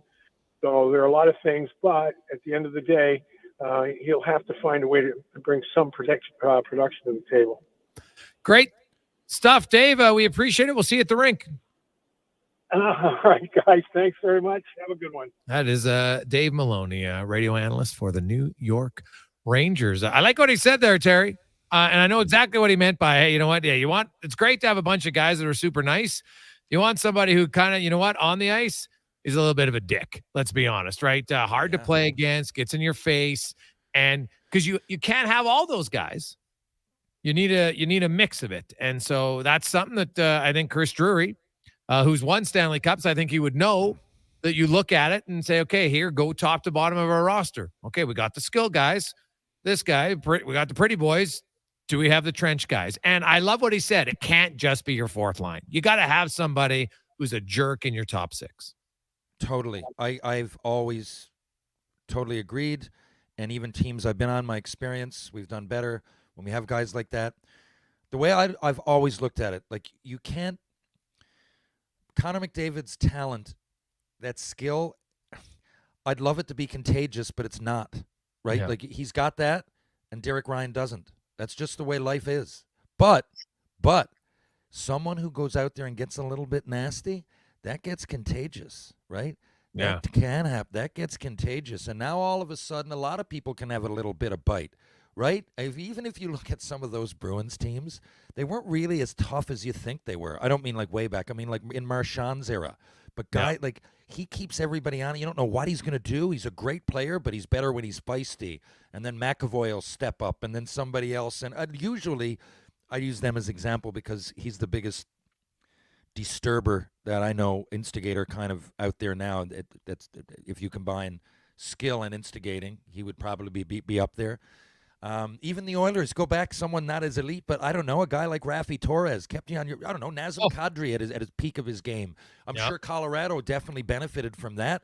Not why they won, but it definitely helped his play. But you got to channel it the right way because those guys can get suspended. But you know what I mean. It's contagious, and everybody can kind of do that, whereas your best player, Leon Draisaitl, can lead by example, and, you know, I can maybe do and try to do what he does and prepare myself the same, but I'm not going to make passes like he does, right? But everybody can kind of, like I said, a little bit of crap disturbing is contagious. 100%. Like, it's totally contagious, right? And some people, I think, underestimate when you have aggressive players on your team, you play a little bit more aggressive yourself, right? That's a fact. No question about it. We'll come back with 5 questions and more. The Thursday game day edition of the Gregor Show on Sports 1440 live on Oilers Nation YouTube, presented by our title sponsor, PlayAlberta.ca. There's 2 seasons in Alberta, winter and construction. During these days of traffic barricades and slower commutes, GS Construction reminds you those crews are improving our communities. They're rehabilitating and upgrading Edmonton's infrastructure all across the city. When you see the barricades and run into a traffic backup, remember, the crews are there to help. Drive slow and be patient. Help make our city better and join the GS Construction team. See what they're hiring for on Indeed.com. GS Construction, laying the groundwork for your community since 1974. Edmonton's premium live music and party venue is On the Rocks. Check out Bingo Tunes on Monday. Perform on the best stage in town with karaoke on Wednesdays. Learn how to salsa with Salsa Rocks on Thursdays. And every weekend, OTR goes live. With your favorite bands on the OTR stage and DJ Kenny K. For everything that's going on at On the Rocks, give us a follow. Facebook, Instagram, or Twitter. At On the Rocks, EDM. Eat well, party hard. On the Rocks. On the Rocks. On the Rocks. Open every day till 2 a.m. Rodeo clowning felt like an exciting opportunity. Boy, was I ever wrong. The bulls. So predictable. But you know what's exciting and unpredictable? PlayAlberta.ca. I can bet on any sports game, play online casino games anytime, and buy lottery tickets anywhere. PlayAlberta.ca. Go all in on excitement. Sign up today and get over $100 in welcome bonuses. Remember, if you gamble, use your game sense. Christensen Communities, the name in active adult living. Enjoy retirement living without compromise. At Christensen, we understand that each lifestyle is unique. We are committed to providing choice through optional dining, personal services, recreation programs, and care plans to suit your current and future needs. Enjoy maintenance-free living and build new friendships in a safe, independent community. Large suites with full kitchens and in-suite laundry, on-site amenities, and so much more. Find out more today about our communities across the province at cdlhomes.com. What you eating there? Oh, just a Leon's $10,000 shopping spree in a Chevy Colorado. And how do you plan to get all that from a Big Mac? Monopoly Double Play. Monopoly Double Play? First, I peel on pack, then I peel an app. 2 ways to play and win. So basically, you're potentially holding the most lucrative Big Mac ever? No, I'm potentially eating the most lucrative Big Mac ever. Now you can double play at McDonald's for more ways to win millions of prizes. While supplies last, chances of winning change as prizes are claimed. Chances of winning McD's app prizes based on time of code entry. See rules at participating McDonald's in Canada or at McDpromotion.ca. Hey guys, prostate cancer can show no symptoms, but is treatable when caught early. Come to the Man Van for a fast, free PSA blood test. No appointments needed. Join us this Friday, 10 till 2 at William Lutsky YMCA and Saturday, 11:30 till 4:30 at Kingsway Mall. Denim Ford's roots run deep in the history of Central Alberta. Like always, you can experience the same honest pricing and honest service that you've come to expect from all of us at Denim Ford for the past 65 years. Denim Ford is proud to be Canada's only 50-time President Award-winning dealership in customer satisfaction, treating every customer like family. Visit Denim Ford on the world-famous Wetaskiwin Auto Mile or from home at denimford.ca. Portions of this hour brought to you by Crystal Glass, the clear choice for all your auto, residential, and commercial glass needs. Call 310 Glass or book now at crystalglass.ca. From puck drop to kick off. It's the Jason Gregor Show on Sports 1440. Presented by PlayAlberta.ca, Alberta's only regulated online gambling website. Princess knew before you. That's what I said now. Princess who adore you. Just go ahead now. One last diamonds in his pocket. 449. Jason Gregor, Connor Halley with you on the Gregor Show, presented by PlayAlberta.ca. Terry Ryan, of course, our Thursday and Monday co-host, is along for the ride. Geez, seems like Terry's connected everyone you have on the show. Well, hey, you know what? The 6 degrees of Terry Ryan. And people wondering where TR's dad played in the WHA, played for the Minnesota Fighting Saints. Shorthanded goal leader, 1972-73, his only year in the league. Hey, there you go. Nice. Yeah. I like it. Now, let's get to 5 questions brought to you by The Brick. And guess what's going on right now? It's the President's Sale. Gone straight. The best deals you can get on furniture, mattresses, appliances. You can save up to 65% off sofas, but only until October 30th. So get in right now at The Brick and thebrick.com. It's time for 5 questions on the Jason Gregor Show. All right, guys, question number 1. Since we have Wait and Huddy go into the Oilers Hall of Fame tonight, who are a couple of names you like for next year's inductions? Gregor, if you can answer that one. Go ahead, TR. Well, one of my favorites ever is Esa Tikkanen. So if he's not in there, then I would go there. I think he's underrated. I love the way he played, and I think he was surrounded by so many Hall of Famers, like so many absolute wagons that you often forget how good he was. So I'd say him. Esa Tikkanen is a very good player. Very good player. You look, you know what, how the rules work, and I'm on the nominating committee, and no one talks about who they would nominate or not. But I think there's a list of people from recent teams, guys who are there today. I think, you know, and you look, there's a lot of fans from the early 2000s that would say Ales Hemsky was arguably, you know, the most skilled player on the Oilers for a decade. Right? Played there a long time, a hell of a player. Dr. Randy Gregg, I think, is somebody that in the future will probably get some votes. Terry Ryan mentions Tikkanen. You know, I think there's lots of other guys. I think the next few years it's going to be interesting to see. I think there's going to be some spirited debates because you can only have 2 every year. So that's going to be the fun part about it moving forward. Question number 2. Which member of the Rangers do you think the Oilers need to neutralize tonight the most? I'm going to say Adam Fox. Plays a lot of minutes. And if Adam Fox is a main part of this game, it means that the Oilers probably haven't done much offensively. You know, I love Fox, and from my perspective, I often, when you ask me that, I think of it like I was on the like I was playing hypothetically. Yeah. So from a left winger's perspective, I always hated that. The right, I'd be that was my job. It's an easy job too, as far as jobs go in your defensive end. But those guys used to throw me off because he's so nifty and his foot, not only foot speed but agility, and he has a way to get that shot off. And the Oilers, you know, they're giving up a lot of shots. The power play, man, he sneaks in. And he's got that shot, but Panarin as well. You went with Fox, I'll go with Panarin. Same sort of thing up front, like really, really shifty. Kreider gets a lot of goals. He's big. It might be a hard night. Okay, I'm going to have to, even playing center, say, got to check him. It's going to be hard, but I more of a worry for me was like, can my foot speed catch up with, like, Panarin to me is dynamite, and he looks like he's got nothing, and all of a sudden he has one of those grade A chances the Oilers have been giving so many up. So I would go with, I guess, Artemi Panarin. Question number 3. Which will last longer? Jack Hughes leading the league in scoring or Alex DeBrincat leading the league in goals? That's a very good question. I will go with Hughes because DeBrincat's got like a 39% shooting percentage. It's going to slow down a little bit. And Hughes already has a 3-point lead. So I'll say Jack Hughes, who, by the way, unless he's injured, will become the first New Jersey Devil ever to score 100 points in a season. Mark it down, book it on October 26th. Wow, surprising no one's gotten it. Because, you know, they were playing during the high-flying era. I hate to always agree, but I think over the next 10 years, Hughes is going to find himself atop that list a lot. I'm not saying McDavid won't be. I'm saying that he's injured right now. Things will present themselves. That sort of thing will happen.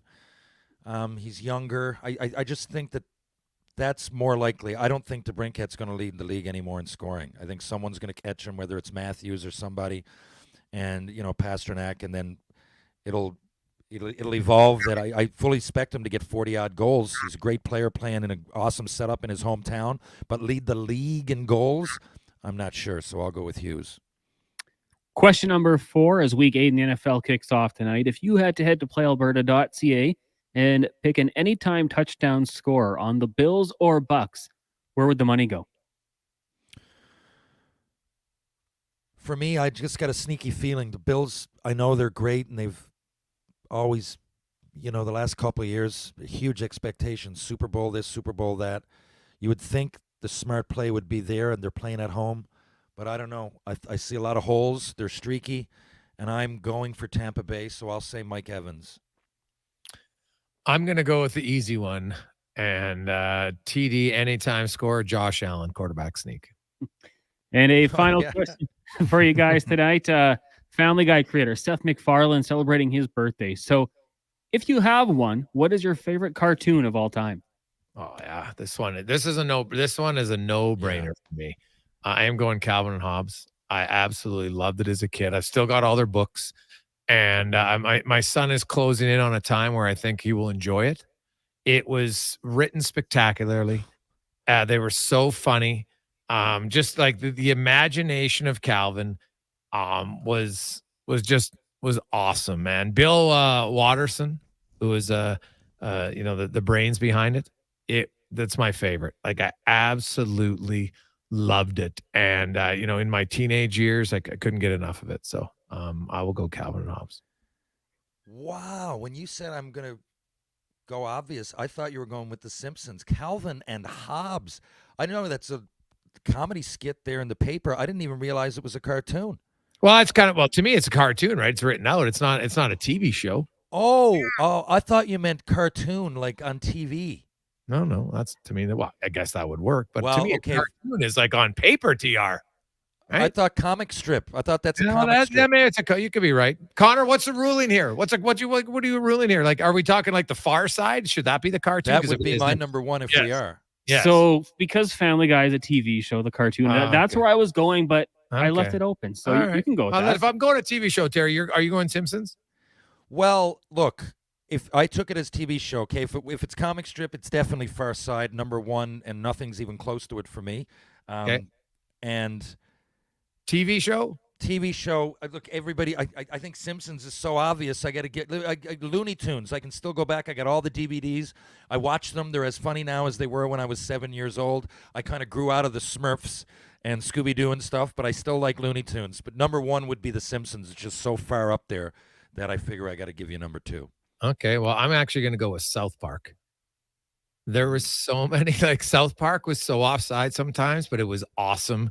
And they would make fun of anything. And when Cartman, respect my authority, it's still one of my favorites of all time. So I am going with South Park. Very intelligent show. Yeah. Yes. TR, any bold prediction for tonight? What do you think is going to happen, Oilers Rangers? What do I think is going to happen? I think the Oilers are going to win. I don't know how, but I can't see this happening. Everything we've talked about is definitely true, but the other thing is I think they're going to get a bounce, and they know exactly what they got to do. These are professionals. If we're talking about it, they're getting reamed in the room. They're all realizing what the problem is. They scored 4 goals last game. Not a lot, but you kind of should win most NHL games with 4 goals. So I'm just going with everything on the Oilers. I'm betting on them. I got Draisaitl to get 2 points. I think they're going to win by 3 goals. Yeah, I do. All right. TR, have yourself a great weekend. We'll chat with you on Monday. Can't wait. Thanks a lot, Connor. Thanks, Jason. And I'll see you soon. Edmonton, catch you guys on the rebound. That is Terry Ryan, our Monday and Thursday co-host here on Sports 1440. Speck and Bronte. Also, we'll hear from Leon Draisaitl, Jay Woodcroft in the final hour. A busy show on Jason Gregor Show. And when we come back, somebody is going to help their neighbor. You're going to qualify right after the top of the break. Sports 1440 update brought to you by Edmonton Kubota. Stop in right now. 0% financing for 84 months on all compact BX tractors only at edmontonkubota.com. This is a Sports 1440 update. Game day, Doug Waite and Charlie Huddy entering the Oilers Hall of Fame tonight when they take on the Rangers. For those going and want to witness it all, be in your seats by 6:55. Puck drop will follow the ceremony. Elsewhere around the NHL, we're moments away from puck drop as the Boston Bruins hosting the Anaheim Ducks. Blue Jackets take on the Canadiens. Red Wings up against the Jets. The Sharks in Tampa. Penguins welcome the Avalanche to town, and the Kraken taking on the Hurricanes. Later tonight, the Flyers host the Wild. Sens in New York to battle the Islanders. Stars up against the Leafs, and the Blues are in Calgary.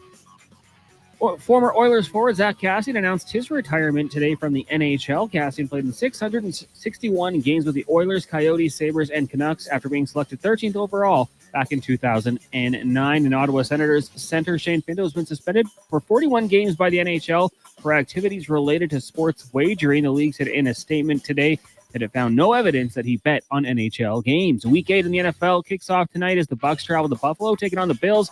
That one will start at 6:15. You can visit Brandon Douglas down at the Downtown Canadian Brewhouse for its chance to hit the Super Bowl in Las Vegas. And just 2 games in the association tonight. The Bucs host the Sixers at 5:30. Then at 8, the Suns take on the Lakers in the AJ. Spruce Grove was victorious earlier on today over Camrose, winning 4-3 in a shootout. Later tonight, Drumheller taking on Okotoks. Coming up in Hour 4 of the Jason Gregor Show, we will be joined by Mark Spector of Rogers Sportsnet and Robin Brownlee from Oilers Nation. I'm Connor Halley. This has been a Sports 1440 update. Sports 1440 in West Edmonton Mall and Wetaskiwin. CKJR is a Stingray radio station. Download the free radio player app and listen wherever you go. At The Brick, we're not just proud of this city and its rich sports history. We're proud partners of it. The Brick started right here in Edmonton over 50 years ago. And when we're not cheering on the Oilers and Oil Kings live at the game, or the Edmonton Elks under the bright stadium lights, we're in our stores, providing everything you need to cheer them on in your home. The Brick, supporting Edmonton sports teams and fans since 1971, saving you more. Being on this road together means saving twice during the Fountain Tire Road Ready sales event. Save up to $225 on a set of 4 select tires. Plus, get a bonus $50 off any service until December 16th. Book your appointment at fountaintire.com. Restrictions apply. Financing available. Ugh, fine print. If you have mobility issues, a residential elevator can allow you to enjoy your home for longer, but finding the right elevator or lift can be daunting. RAM Elevators and Lifts can get you started with 3 simple questions. What kind of space are you installing the elevator in? How far does it need to travel? And are you interested solely in function, or is the look of your lift important? Make your home more accessible with grounded simplicity, elevated design. Learn more online at trustram.com. How exciting is it to have Sports Talk Radio back in Edmonton? Tie game, bottom of the ninth with a full count. The kick, the pitch. It's high, it's far, it is gone! Walk-off home run! Yeah, it's pretty much like that. Edmonton Kubota is excited to welcome back Sports Talk Radio, Sports 1440. We'll be dialed in for every minute. Get it done, and then some, at Edmonton Kubota. All compact BX tractors on sale with 0% financing for 84 months. Stop by on 128th Ave or visit edmontonkubota.com. There's nothing like having a little skin in the game to make things interesting. But when a little skin becomes more than you can afford to lose, it's time to take a break from sports betting. Set a budget and stick to it. If you gamble, use your game sense. Tackle winter weather with the X-Series snowblowers from Cub Cadet. Available in single, 2, and 3-stage models, the X-Series is engineered with powerful engines to quickly break through snow. Select models come with additional features like power steering for ease of handling and heated hand grips for comfort in cold conditions. Be prepared for winter with the Cub Cadet X-Series. Stop into Highline Motorsports, your locally owned Cub Cadet dealer at 4715 39th Ave in Wetaskiwin for expertise in finding the right equipment for your landscaping needs. Portions of this hour brought to you by eWell. eWell gives you more than premium quality electrical products. Are you ready to elevate your projects? Contact eWell to discuss how they can partner with you for success. ewel.ca. Sports Radio is back. The Jason Gregor Show on Sports 1440. Presented by PlayAlberta.ca, Alberta's only regulated online gambling website.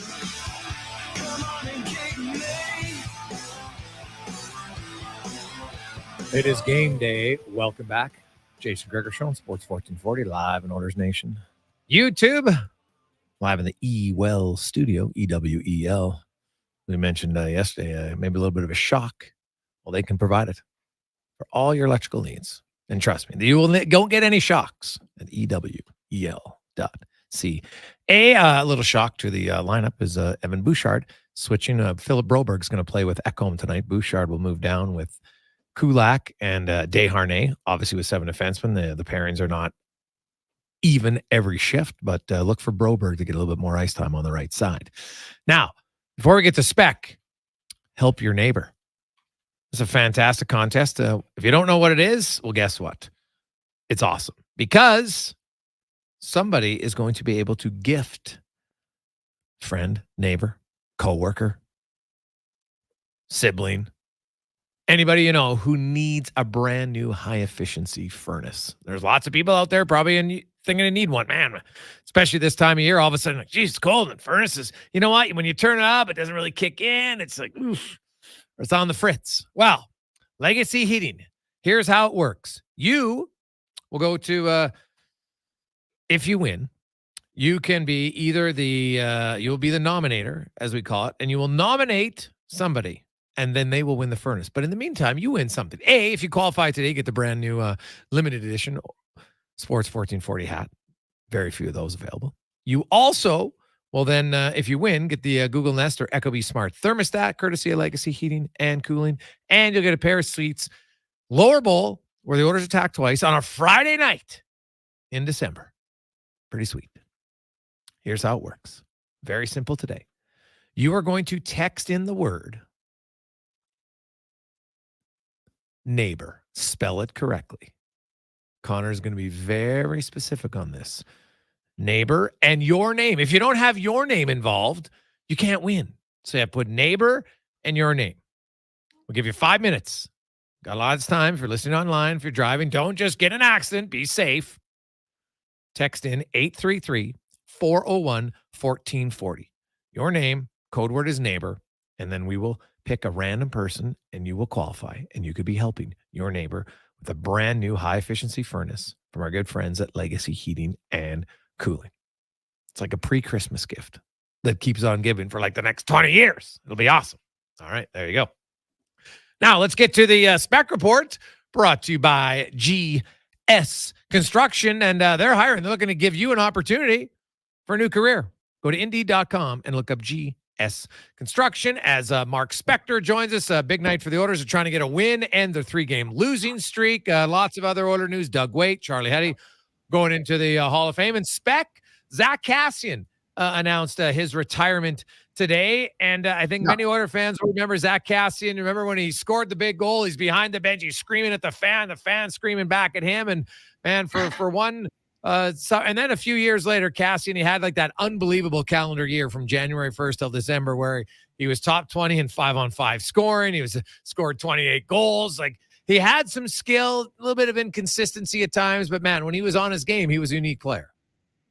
Yeah, when he was on his game, he was a unique player. He was, you could see why he was a first-round draft pick, right? He was big. He could skate. Could handle a puck pretty good for a guy his size. He could fight, and guys were scared of him out there. It just never all came together as a first-round pick, but in the end, he played 660 games, had a good career, and he burned bright, if quickly, Jason, here in Edmonton. When he was good here, he was really good. It just didn't last long enough, I guess, for a lot of people's liking. Is that fair? Well, I think, Zach Kassian, for a lot of people, they get upset at the player when he gets paid a contract that maybe he can't live up to, right? And I never blame the player because I don't know any human being that'd be out there. No, don't give me that, right? And he obviously never lived up to the $3 million contract, and that became a factor. You know what? He was never a consistent top 6 guy. He could moonlight in the top 6, and he did it very well for a calendar year, but he was more of a, an energy guy. The challenge with Zach was finding consistency, which is the challenge for 70% of players in the league, right? You have a good year. People are like, oh, okay, geez, he's a unique player, so we're going to pay him because we think it'll pan out. And it just never did to that level for him. Yeah, that's exactly it. And we all cheer for the guy who came through what he came through, right? He had alcohol and drug issues in his life, and it derailed his career. And he took a little bit of time away, and then back he came, and he put it together, right? He put his life together. He was, he had young children, and he stayed straight and narrow and really became a good player. And who doesn't love that story, right?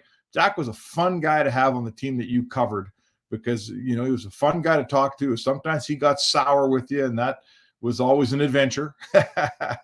But you know what? You want Zach Kassian on your team, whether you're a fan or whether you're a reporter.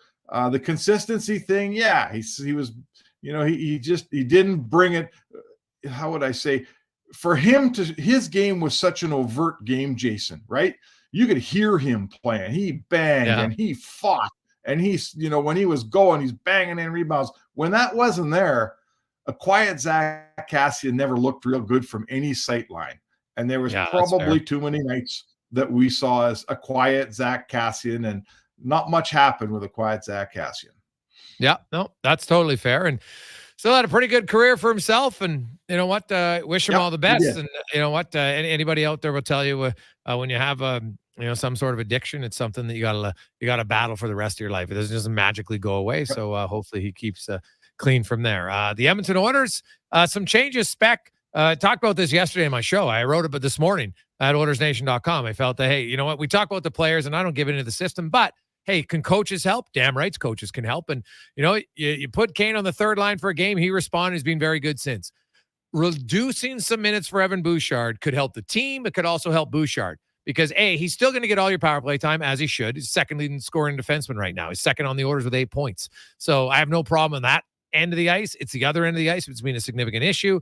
So reduce his minutes in the hope that he'll gain some confidence. Because he talked pretty openly today, Spec. He didn't pretend that, oh, no, I haven't played well. No, I haven't played well enough at all. He wasn't happy with his defensive zone play. And he did say, though, he feels he can get it back. So now that's what we'll see. Yeah, I liked when he said, when you're standing next to guys and they're tipping pucks in, it's not the system, right? There's a lot of talk around town about this new system, and it's kind of coming across as a bit of a crutch for the players that, it's not the players' fault, it's the system. Yeah, it ain't the system when Oilers are standing next to players who are still free to score goals and to operate offensively because they're not being checked properly, right? Yeah. And Bouchard, he said that today, maybe in not so many words, but he took the onus that no, it's not a system when guys are tipping pucks on in front of your net. It's us not checking hard enough, not covering well enough, not playing with the defensive intensity you need to play with to be a successful National Hockey League defenseman. And I have absolutely no doubt he will be a top 4 defenseman on this team again before long and for the lion's share of this season. But if for the moment he drops down to the third pair, it can't hurt his defensive game. Broberg's earned it. He's been better. And when you lose, the coach shuffles the deck, and that's what's going on here.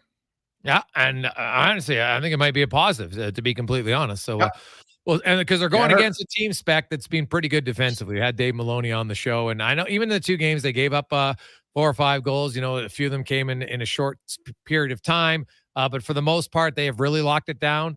This might be, and I know other fans going to the game are watching it, or maybe they don't care. They're like, I'll watch a snooze fest if the team wins, because that's where they're at. But this will be a test for the Oilers to see their patience defensively. Can they play well and just not give up the glaring error that has plagued them in virtually every game this season? Yeah, they need to play a boring game. I don't even, they've only been without McDavid for 1 game. They scored 4 goals on the road. There's enough offense in this team without Connor McDavid on it. I'm here to tell you, right? It is about not needing 6 or 7 goals to win. That's the issue around here. It starts with defensive play. That to me is 70% of it. And then the other 30% is goaltending. They need goaltending, and they need a defensive effort tonight in which they're not giving up. I believe it was 13 grade A chances from the slot in Minnesota the other night. That is losing hockey every single night. Every guy in the room knows it. So they got exactly what they need, Jay, is a boring game. They need a 2-1 game so they can look themselves in the mirror after the game and say, hey, we shut her down defensively. We've been trying to do that all year. We finally got it done. Yeah, no, it was an issue for sure. That's been a problem for a lot of time. And you know what? I look at the orders tonight. Warren Fogel's really going. Evander Kane the last 2 games going. The one guy who's gone all year long, and probably we should talk about more, is how well Leon Draisaitl's played in all areas of the game. He's winning face-offs. His defensive zone play is fine. He's outscoring the opposition on the team that's getting crushed 5-on-5. He's outshooting the opposition significantly. He's outchancing the opposition. And, oh, by the way, he's got 11 points in 12 games. And I asked Jay Woodcroft about it, and he just said, hey, there's a guy who's committed. And when you look at Draisaitl's individual game, he wasn't happy with how he played last year leading up to the All-Star game. Felt like he had all the points, but didn't like his round game. He's rounded out his game. The rest of the guys, like when your leader's doing it, jump on the train. Hey, pal, you're looking at the guy who wrote, after the Winnipeg series in the bubble, that until 97 and 29 play a commensurate defensive game to win championships, this team's not going anywhere. I got crushed for writing that back. I mean, crushed for writing that, buddy. And you know what? Both of those guys talk defense now, and they don't just talk it, they play it, right? Connor McDavid has become a vastly superior defensive player in his career.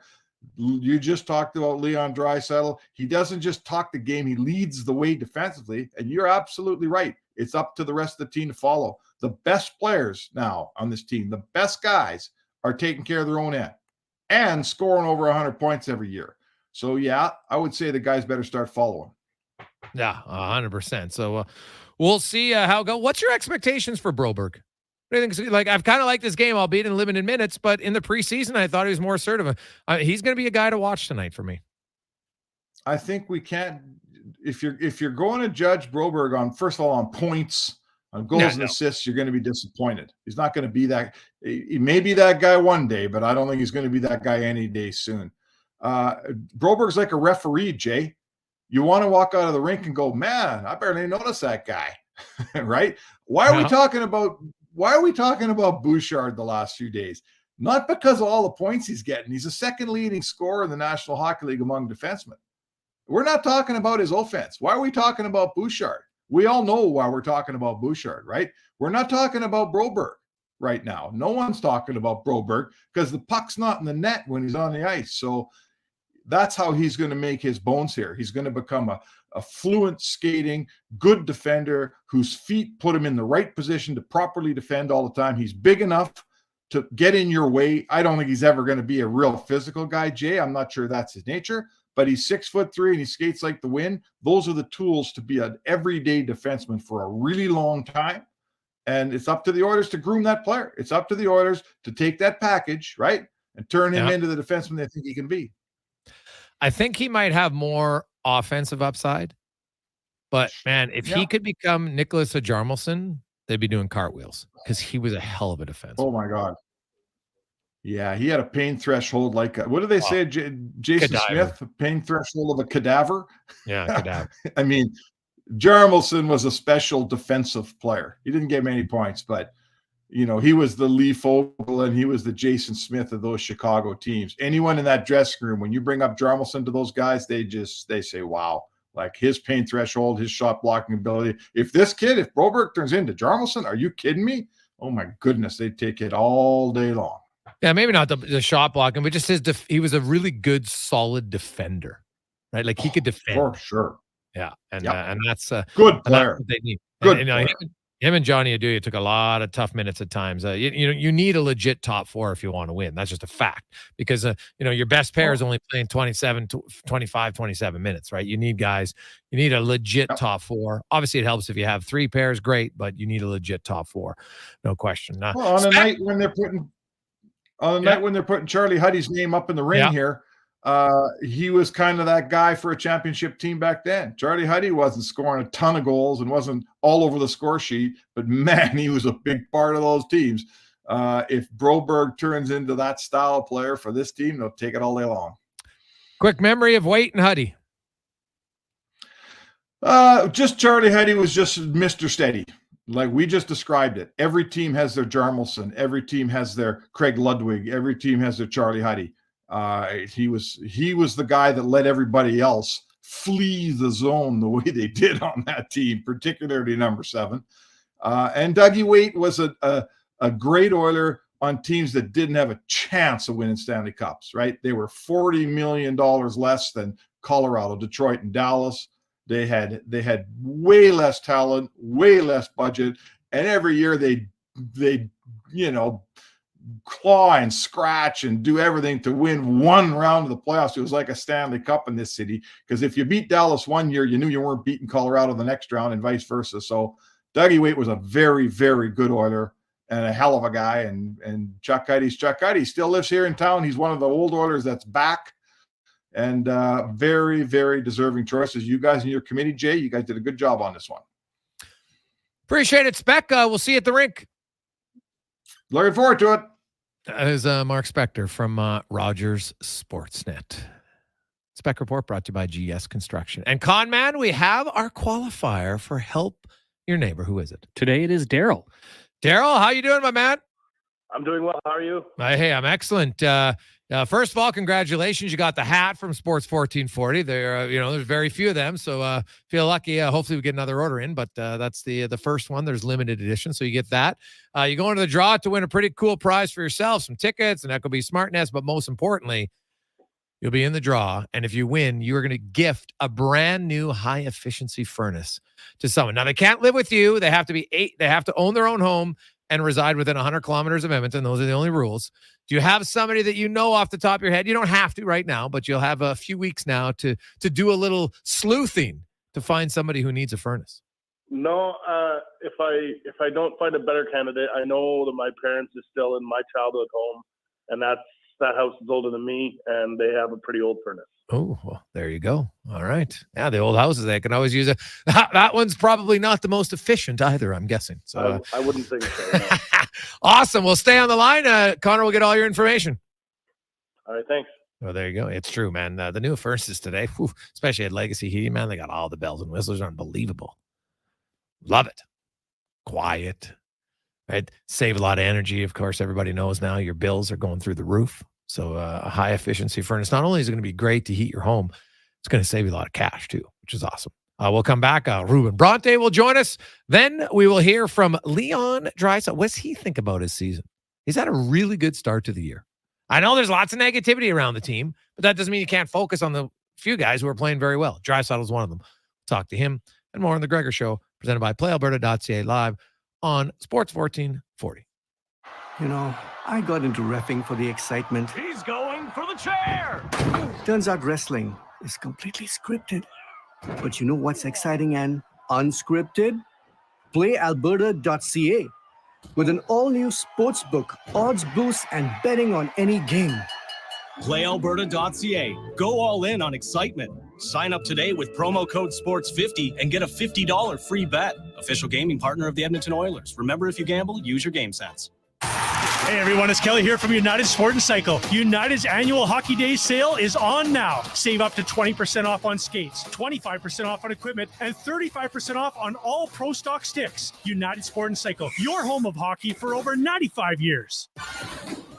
Action Electrical is expanding throughout Alberta. With the recent acquisition of Big Hill Electrical Services in Cochrane, Action Electrical is the most diversified electrical contractor in Alberta. What does this mean for Action Electrical and Big Hill Electrical Services? It means that they are able to support their clientele all over Alberta with the same high level of professionalism and integrity. From conception to completion and beyond, throughout Alberta, contact The Professionals at actionelectrical.net today. That's actionelectrical.net. What you eating there? Oh, just a Leon's $10,000 shopping spree in a Chevy Colorado. How do you plan to get all that from a Big Mac? Monopoly Double Play. Monopoly Double Play? First, I peel on pack, then I peel an app. 2 ways to play and win. So basically, you're potentially holding the most lucrative Big Mac ever? No, I'm potentially eating the most lucrative Big Mac ever. Now you can double play at McDonald's for more ways to win millions of prizes. While supplies last, chances of winning change as prices are claimed. Chances of winning McD's app prices based on time of code entry. See rules at participating McDonald's in Canada or at McDpromotion.ca. Weiss Johnson, whoa! Hi, Dennis from Weiss Johnson. Can you believe that summer is over and fall is here? With that in mind, we are offering free furnace upgrades from Daikin, should you be looking to get a new furnace. This means getting a better model of furnace that provides you greater comfort at a lower price. Plus, Daikin has the best warranty in the business. There's never a better time to get a new Daikin furnace from Weiss Johnson. We know how important a good furnace is in Edmonton, so don't procrastinate as this is a limited time offer. Visit wjheats.com today. Legacy Heating and Cooling is the #1 place for people who want heating and cooling, because you'll save a bundle and get both with a heat pump. Then you can use hot, cold, Come on, thermostat, do what you're told. Turn up the heat, turn up the cold, so the vents stop pushing out tornadoes. Time for a heat pump, bring it to me! Gonna get a deal from Legacy! Your heat pump from Legacy will heat and cool while saving you a bundle in energy costs. Plus, you'll get a rebate up to $5,000 and no payments, no interest for 1 year. Legacy Heating and Cooling. Being on this road together means saving twice during the Fountain Tire Road Ready sales event. Save up to $225 on a set of 4 select tires. Plus, get a bonus $50 off any service until December 16th. Book your appointment at fountaintire.com. Restrictions apply. Financing available. Ugh, fine print. Hey guys, prostate cancer can show no symptoms, but is treatable when caught early. Come to the Man Van for a fast, free PSA blood test. No appointments needed. Join us this Friday, 10 till 2 at William Lutsky YMCA and Saturday, 11:30 to 4:30 at Kingsway Mall.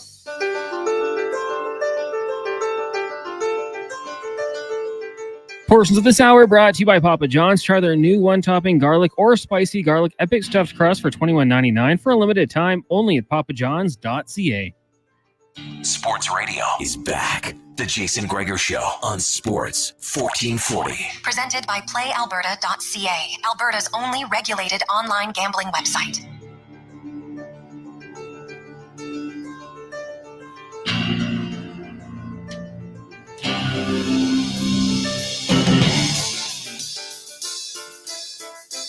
Things picking up the pace. Remember, if you're going to the game, be in your seats at 6:55. If you're watching at home, it'll start right at 7 o'clock. All right. I know you're used to me. I can be a little bit late, but if you want to see the Doug Waite, Charlie Huddy ceremony tonight, you want to be on time. Okay. And it will actually start on time. I know you don't think NHL things can start, but they do start on time. They will tonight. Check it out. Let's get now to the oil report brought to you by Volvo Cars Edmonton.com. Finance a new, a demo, or a certified pre-owned Volvo for as low as 1.49% at Canada's best Volvo dealership, Volvo Cars Edmonton.com. As we welcome in Ruben Bronte to the show. Rubes, expectations, Bouchard and Broberg on the switch tonight. You know what? After having so few things go well, I really like this move. The thing with Bouchard is he drops down. He won't be playing, killers as high up in the lineup, but he will still get a chance to do what he's doing well, and that's the power play. So he keeps the strong part of his game where he has good reason to have confidence. I mean, look where he sits in scoring for NHL defensemen. He gets alongside a steady guy in Kulak, and it just gives him a bit of a break. A guy like this, while he's not a raw rookie, he's still not a guy who's been around long enough where if the game starts to wear on him, he can still lose confidence. And we've seen him at his best last season, and now we've seen him, kind of at his worst, at least defensively. So I think it's a good move to accentuate the positive with him. He's still going to get, he won't play the same number of minutes, but he gets that sugar time on the power play. And if he does what he does there, I think it can be a really good move. For Broberg, I was listening to you in spec. I really want to see some more of this kid with a little bit more playing time. And we look at Big Matthias Ekholm, at least I do. He's sort of like the prospect D-man whisperer. He plays that steady, thinks the game, thinks through things, and if there is a mistake made, it doesn't always end up in the back of your net. And there's nothing worse for a young defenseman. I'd love to see Broberg for a while with a guy like Ekholm now that he's rounding into shape, and see him get some confidence, because right now we haven't seen enough of him to know what he's going to bring to the table. Yeah, no, that's very fair.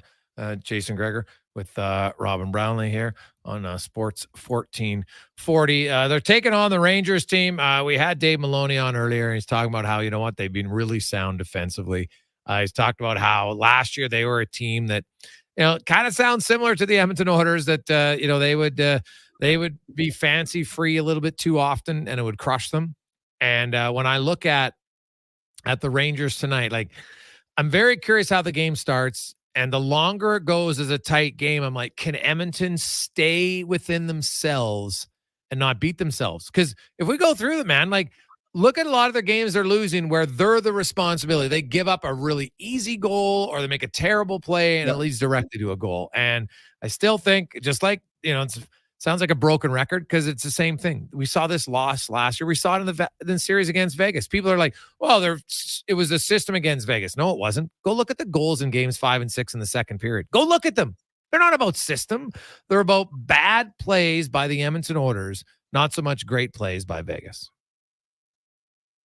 Yeah, exactly. And I liked what Bouchard had to say about that. He didn't take any kind of out about this defensive system baloney. If you're standing by a guy and you're not doing anything but standing beside him, that's not the system. That's not you taking the man or taking the stick and getting him out of there. Put somebody on their ass once in a while. Let's try that. That's not the system. That's just being hard on guys who are trying to go to the net. So, you know what? The Oilers should take some notes tonight. They need to play some hockey first. But if the Rangers have got some things figured out defensively, you can bet their players are going to notice that. That's the one thing. That last game was just, oh my goodness. You got to put that in the rearview mirror. And the best way you can do that is just come back out and play the kind of game. You know what? It's talk the talk, but walk the walk. Do what you've said you're going to do. We've heard a lot about focus on defensive hockey and giving, you know, whether it's the defenseman, it's not always just goaltending. Let's just see it. Talk less, do more. That is generally a good formula for success. And you want to see that with a team like the Rangers tonight. The Rangers, it's early, but the Rangers are going good. You're not going to get away with trying to have a track meet, because guess what? Your fastest runner is not on the track for tonight's game. So play a smart game, play to your strengths, and you got a chance to win the hockey game. The Rangers aren't unbeatable by any stretch. No, they're pretty darn good though, and you know, I'm very curious to see how they match it. Now, it's not like they're a juggernaut offensively. They got 9 goals, 5 on 5, same as the Edmonton Oilers. They haven't been killing it. Their power play has been very good at 30%, so the Oilers are going to have to watch out there. You know, Capo Caco is off to a pretty good start. You know, big man, him and Lafreniere, both big men. And, you know, we had Dave Maloney on earlier. You throw in Miller and Cheadle, and if all their young guys start to really take a step here, that's when the Rangers are going to be a real force. So I'll be watching for that. Warren Foegele has, you know, he's been, after Draisaitl, has probably been the most consistent forward all season long for Edmonton. You know, he's got a pretty good shot. We saw it on his second goal last game, even his first goal. You know, you look at Foegele, he's historically been a streaky guy a little bit. So you want to ride this streak. It'd be unbelievable if 37 can replace 97's production for 2 games, because he did it last game. He had 2 points. That's a McDavid-like game for Warren Foegele. You know, Warren Foegele, when he came, I thought maybe last season, his first season, we would see a little bit more of what we've seen lately. I didn't know the player well, but I did watch him when the trade was made and see what clips you can see. I thought, geez, for a guy you sort of build as that third line, you know, get it out of your own zone, don't give up anything more than you're getting. I thought he's got some pretty nice hands. It's not the hands I've noticed this season. He's getting to the net.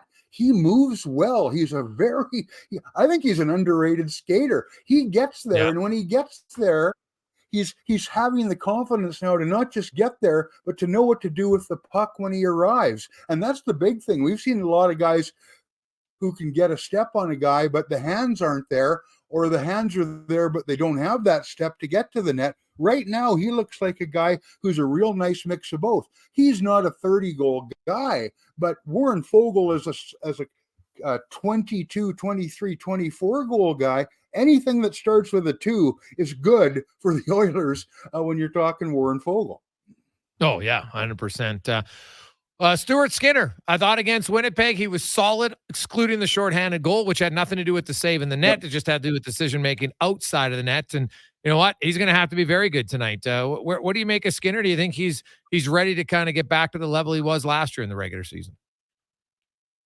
Well, I hope so, because, and that's a bad answer, because I honestly don't know, Jason. I haven't had a read on either goaltender very well. And, you know, even in the days when I was always in the room with those guys, you know, people say, what's the same goaltending as voodoo? I don't know if it's voodoo, but man, those guys are different cats. And Skinner, I would think so. I mean, he showed last year that when he gets locked in, he's a very good goaltender. It didn't, you know, the wheels came off. Everybody knows it. A little bit in the playoffs, and that's where Campbell was better in limited duty. Stuart Skinner has a chance if he just is the Stuart Skinner we saw last for most of last season. There were blips. He's a hell of a goaltender. He can be a hell of a goaltender in this league. I don't think last year was a fluke. I mean, he might have worn down a little bit with, what was it, 50 games? I think that might have been a bit much for him. He doesn't need to play 50 this year. Start with one tonight. He, like other guys, Jason, for me, has to put some of that stuff in the rearview mirror. The start is not good enough. We know what we were talking about with this team going into the season. We're not that deep into it, but yeah, one win's not good enough. Skinner's one of those guys that has to say, I'm going to go in and do what I do, play like I play, and I trust that. Part of the problem for a still young player is trusting the tools that got you there when things go sideways, because you don't have a long enough track record to maybe feel as strong as you should about that. Just go play like Stuart Skinner played last year. That wasn't like smoke and mirrors. I think he's going to be fine. I don't know if that starts tonight. Long answer for an I don't know, but that's how I see it. Rubes, enjoy the game tonight. Enjoy the ceremony. Oh, I'll enjoy both. Really looking forward to see Doug go up there with Charlie. You know what? He was a terrific player in my years on the beat, and he worked hard and he played hard. He was a lot of fun to be around, and he was a really good hockey player. Thanks, man. That is Robin Brownlee, aka Ruben Bronte, in the Oil Report, brought to you by VolvoCarsEdmonton.com. The lineup tonight brought to you by, well, I'm not really sure. Have you seen the mammoth new building that's going up in Sherwood Park? Anyone know what it is on my road? Exactly. The Oilers lineup tonight, of course. If you missed it, Draisaitl, Kane, and Janmark. Nugent Hopkins, Foegele, Hyman stay together. McLeod, Holloway, Brown. Do they pop the donut tonight? Ernie and Ryan. On defense, Ceci and Nurse. Ekholm and Broberg. And then you have Kulak, Bouchard, Desharnais is the seventh defenseman, and Stuart Skinner is in goal for the Edmonton Oilers. So, yeah, let me know if you think you know what that big building is on Y Road in Sherwood Park. We'll take a quick break. We'll come back. We'll hear from Leon Draisaitl, Jay Woodcroft, and more. Connor Halley is going to drive you all the way home here on Sports 1440 Live on Oilers Nation YouTube. How exciting is it to have Sports Talk Radio back in Edmonton? Tie game, bottom of the ninth with a full count. The kick, the pitch. It's high, it's far, it is gone! Walk-off home run! Yeah, it's pretty much like that. Edmonton Kubota is excited to welcome back Sports Talk Radio, Sports 1440. We'll be dialed in for every minute. Get it done, and then some, at Edmonton Kubota. All compact BX tractors on sale with 0% financing for 84 months. Stop by on 128th Ave or visit EdmontonKubota.com. Any team looking to trade up is wise to wait for the right conditions. Right now at Volvo Cars Edmonton, they've got some exceptional offers to help move the remaining 2023 inventory.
Jay Woodcroft, obviously a guy who's he's got a lot of questions going his way right now when the team is struggling in the fashion that they are. So we'll hear a little bit of that right now. A lot of your guys talked about how it's been individual errors that have led to a lot of the goals against.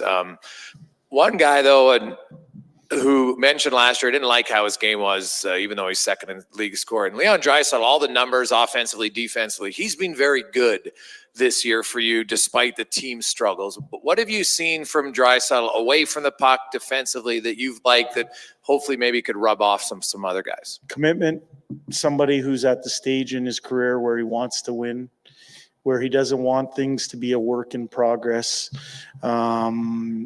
He's serious.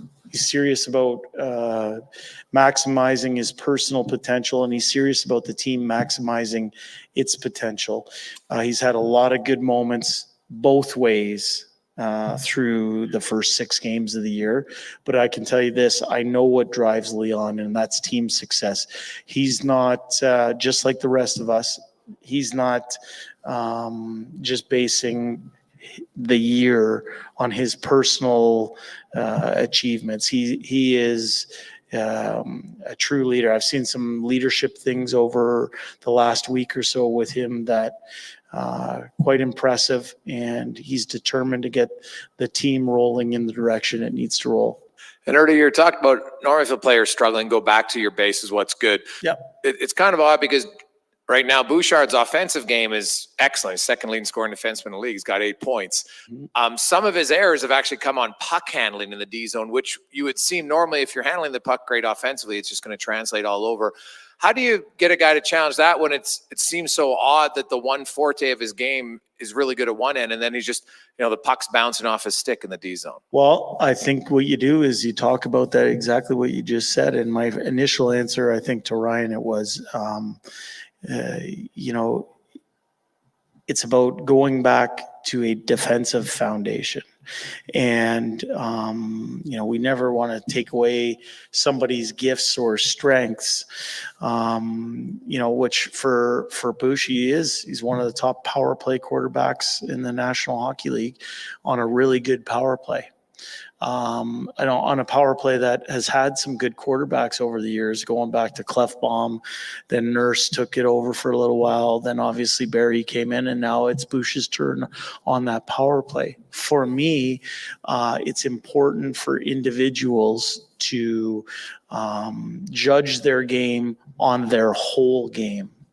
What are you doing to help the team win the game? Now, for someone of Bouch's offensive capabilities, certainly being effective in that manner, being sharp, being someone who contributes to offensive situations is important. But it's also important to make sure that we're defending the right way. It also means that if we're a puck mover, we want to move pucks out of our defensive zone quickly. Those are areas that I think he can tighten up. He'd be the first one to admit it, like he did to Ryan. But for me, it's about going back to his personal foundation on that side of things. I find it more dangerous a lot of the time, just how joining a drop-in game or I don't want to say beer league. I don't play in a beer league, but we get lots of skates, shinny skates, and it's made of all kinds. But there's often, I won't even say hero. That's one conversation.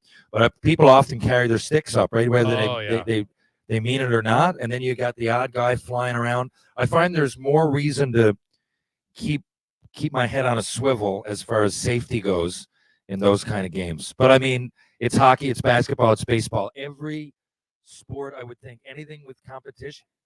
There you go. That was Jay Woodcroft, and then Terry Ryan hopping in there. I'm not sure how that happened, but we'll get back to some more Oilers audio in a second here. Of course, the Oilers, 7 o'clock is when the game's supposed to start, but of course it is the Hall of Fame induction. Charlie Huddy and Doug Waite going up, and very well deserved. Connor Halley here sitting in for Gregor at the Ewell Studios here in West Edmonton Mall. The text line 1-833-401-1440. If you want to get in on this, we got about 7 minutes left in the program. If you are watching on YouTube, just hang around. We do have Oilers Nation pregame. Aaron Bordato and Tyler Yaremchuk will have you covered there if you want to watch that. The boys are back for postgame as well tonight after the Oilers and Rangers wrap up. Leon Draisaitl also speaking to the media today ahead of this game, obviously with Connor McDavid still out due to injury. Don't have much of an update for you. Unfortunately, a little more pressure on Leon. He spoke to the media earlier today as well and just kind of talked about his overall game. I've been pretty happy with how I've been playing. There's areas that I can be better at, or a little bit more dominant with the puck. But I've quite liked my game away from the puck so far, and obviously that's something that continuing to try and get better at, and use that as a strength of mine. So you're right, it is about the team, but if you're asking me the question, so far it's been okay. And the last game, I think you guys scored 3 goals directly off of face-off. Something that you've worked on. You're really good at face-off. Just talk about the importance of draws. Yeah, I think that it's something that from last year we talked about a lot, and something that we could improve on. We didn't create a lot of face-offs last year, and last game was obviously a good game for us, or a good step for us. So something that we're obviously continuing to improve, and it's a big part of the game. So it's important.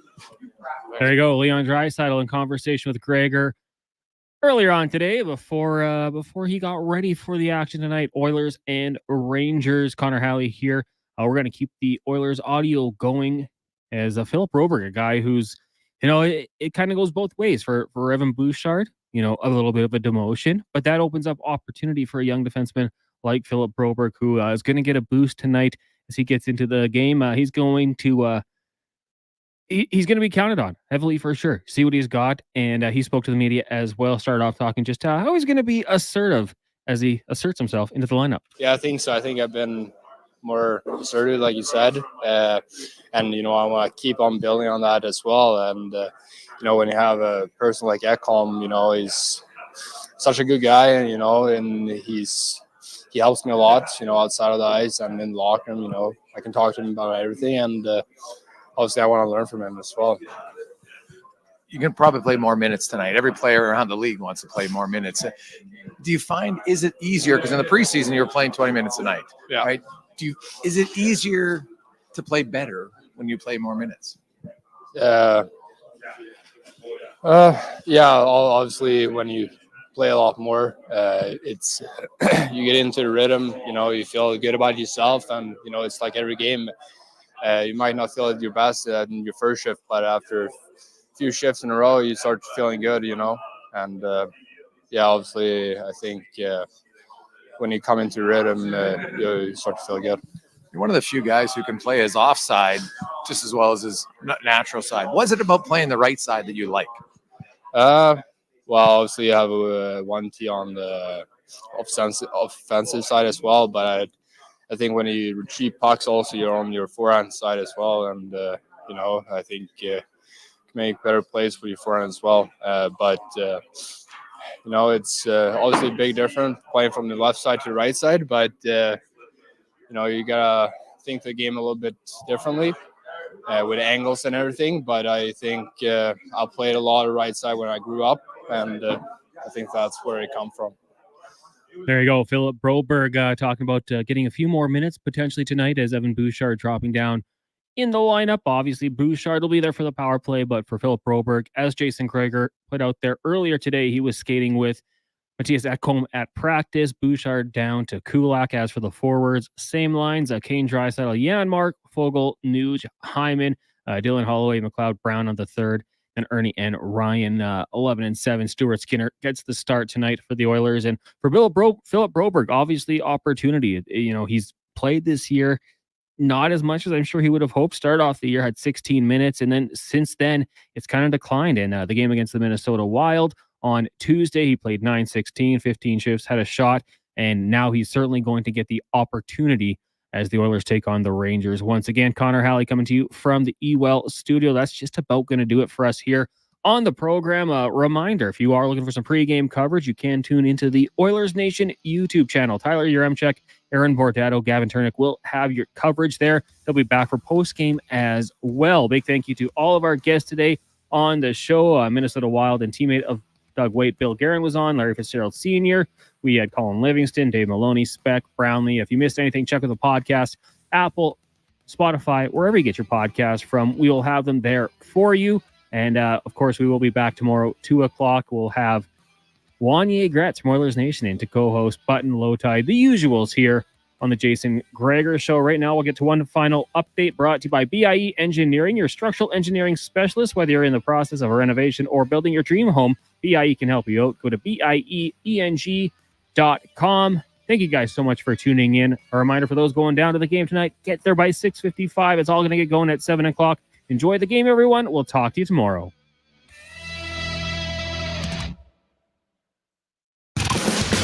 This is a Sports 1440 update.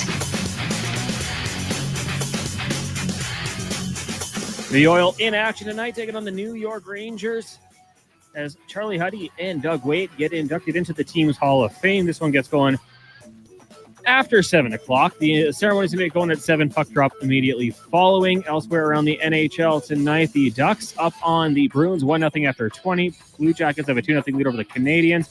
In Detroit, the Red Wings trail the Jets 2-0. Lightning beating up on the Sharks 3-0. Penguins up on the Colorado Avalanche 2-0. And the Kraken have a 2-1 lead over the Hurricanes. Midway through the first, Wild and Flyers scoreless. And Bo Horvat has the Islanders on top of the Sens 1-0. That one also midway through the first. Later tonight, you got the Stars taking on the Leafs and the Flames hosting the Blues. In the NBA, Bucks right now lead the 76ers 24-16 with 3 minutes remaining in the first quarter. Later tonight, the Suns take on the Lakers. Week 8 in the NFL kicking off is the Bills taking on the Tampa Bay Buccaneers. You can watch this one with Brandon Douglas down at the downtown Canadian Brew House for a chance to win a trip to the Super Bowl in Las Vegas. And 2 games in the AJ today. Earlier on, Spruce Grove defeating Camrose in a shootout 4-3. Later on tonight, Drumheller takes on Okotoks. That one gets going at 7 o'clock. That'll do it for us here on the Jason Gregor Show. Fox Sports Radio back at 9.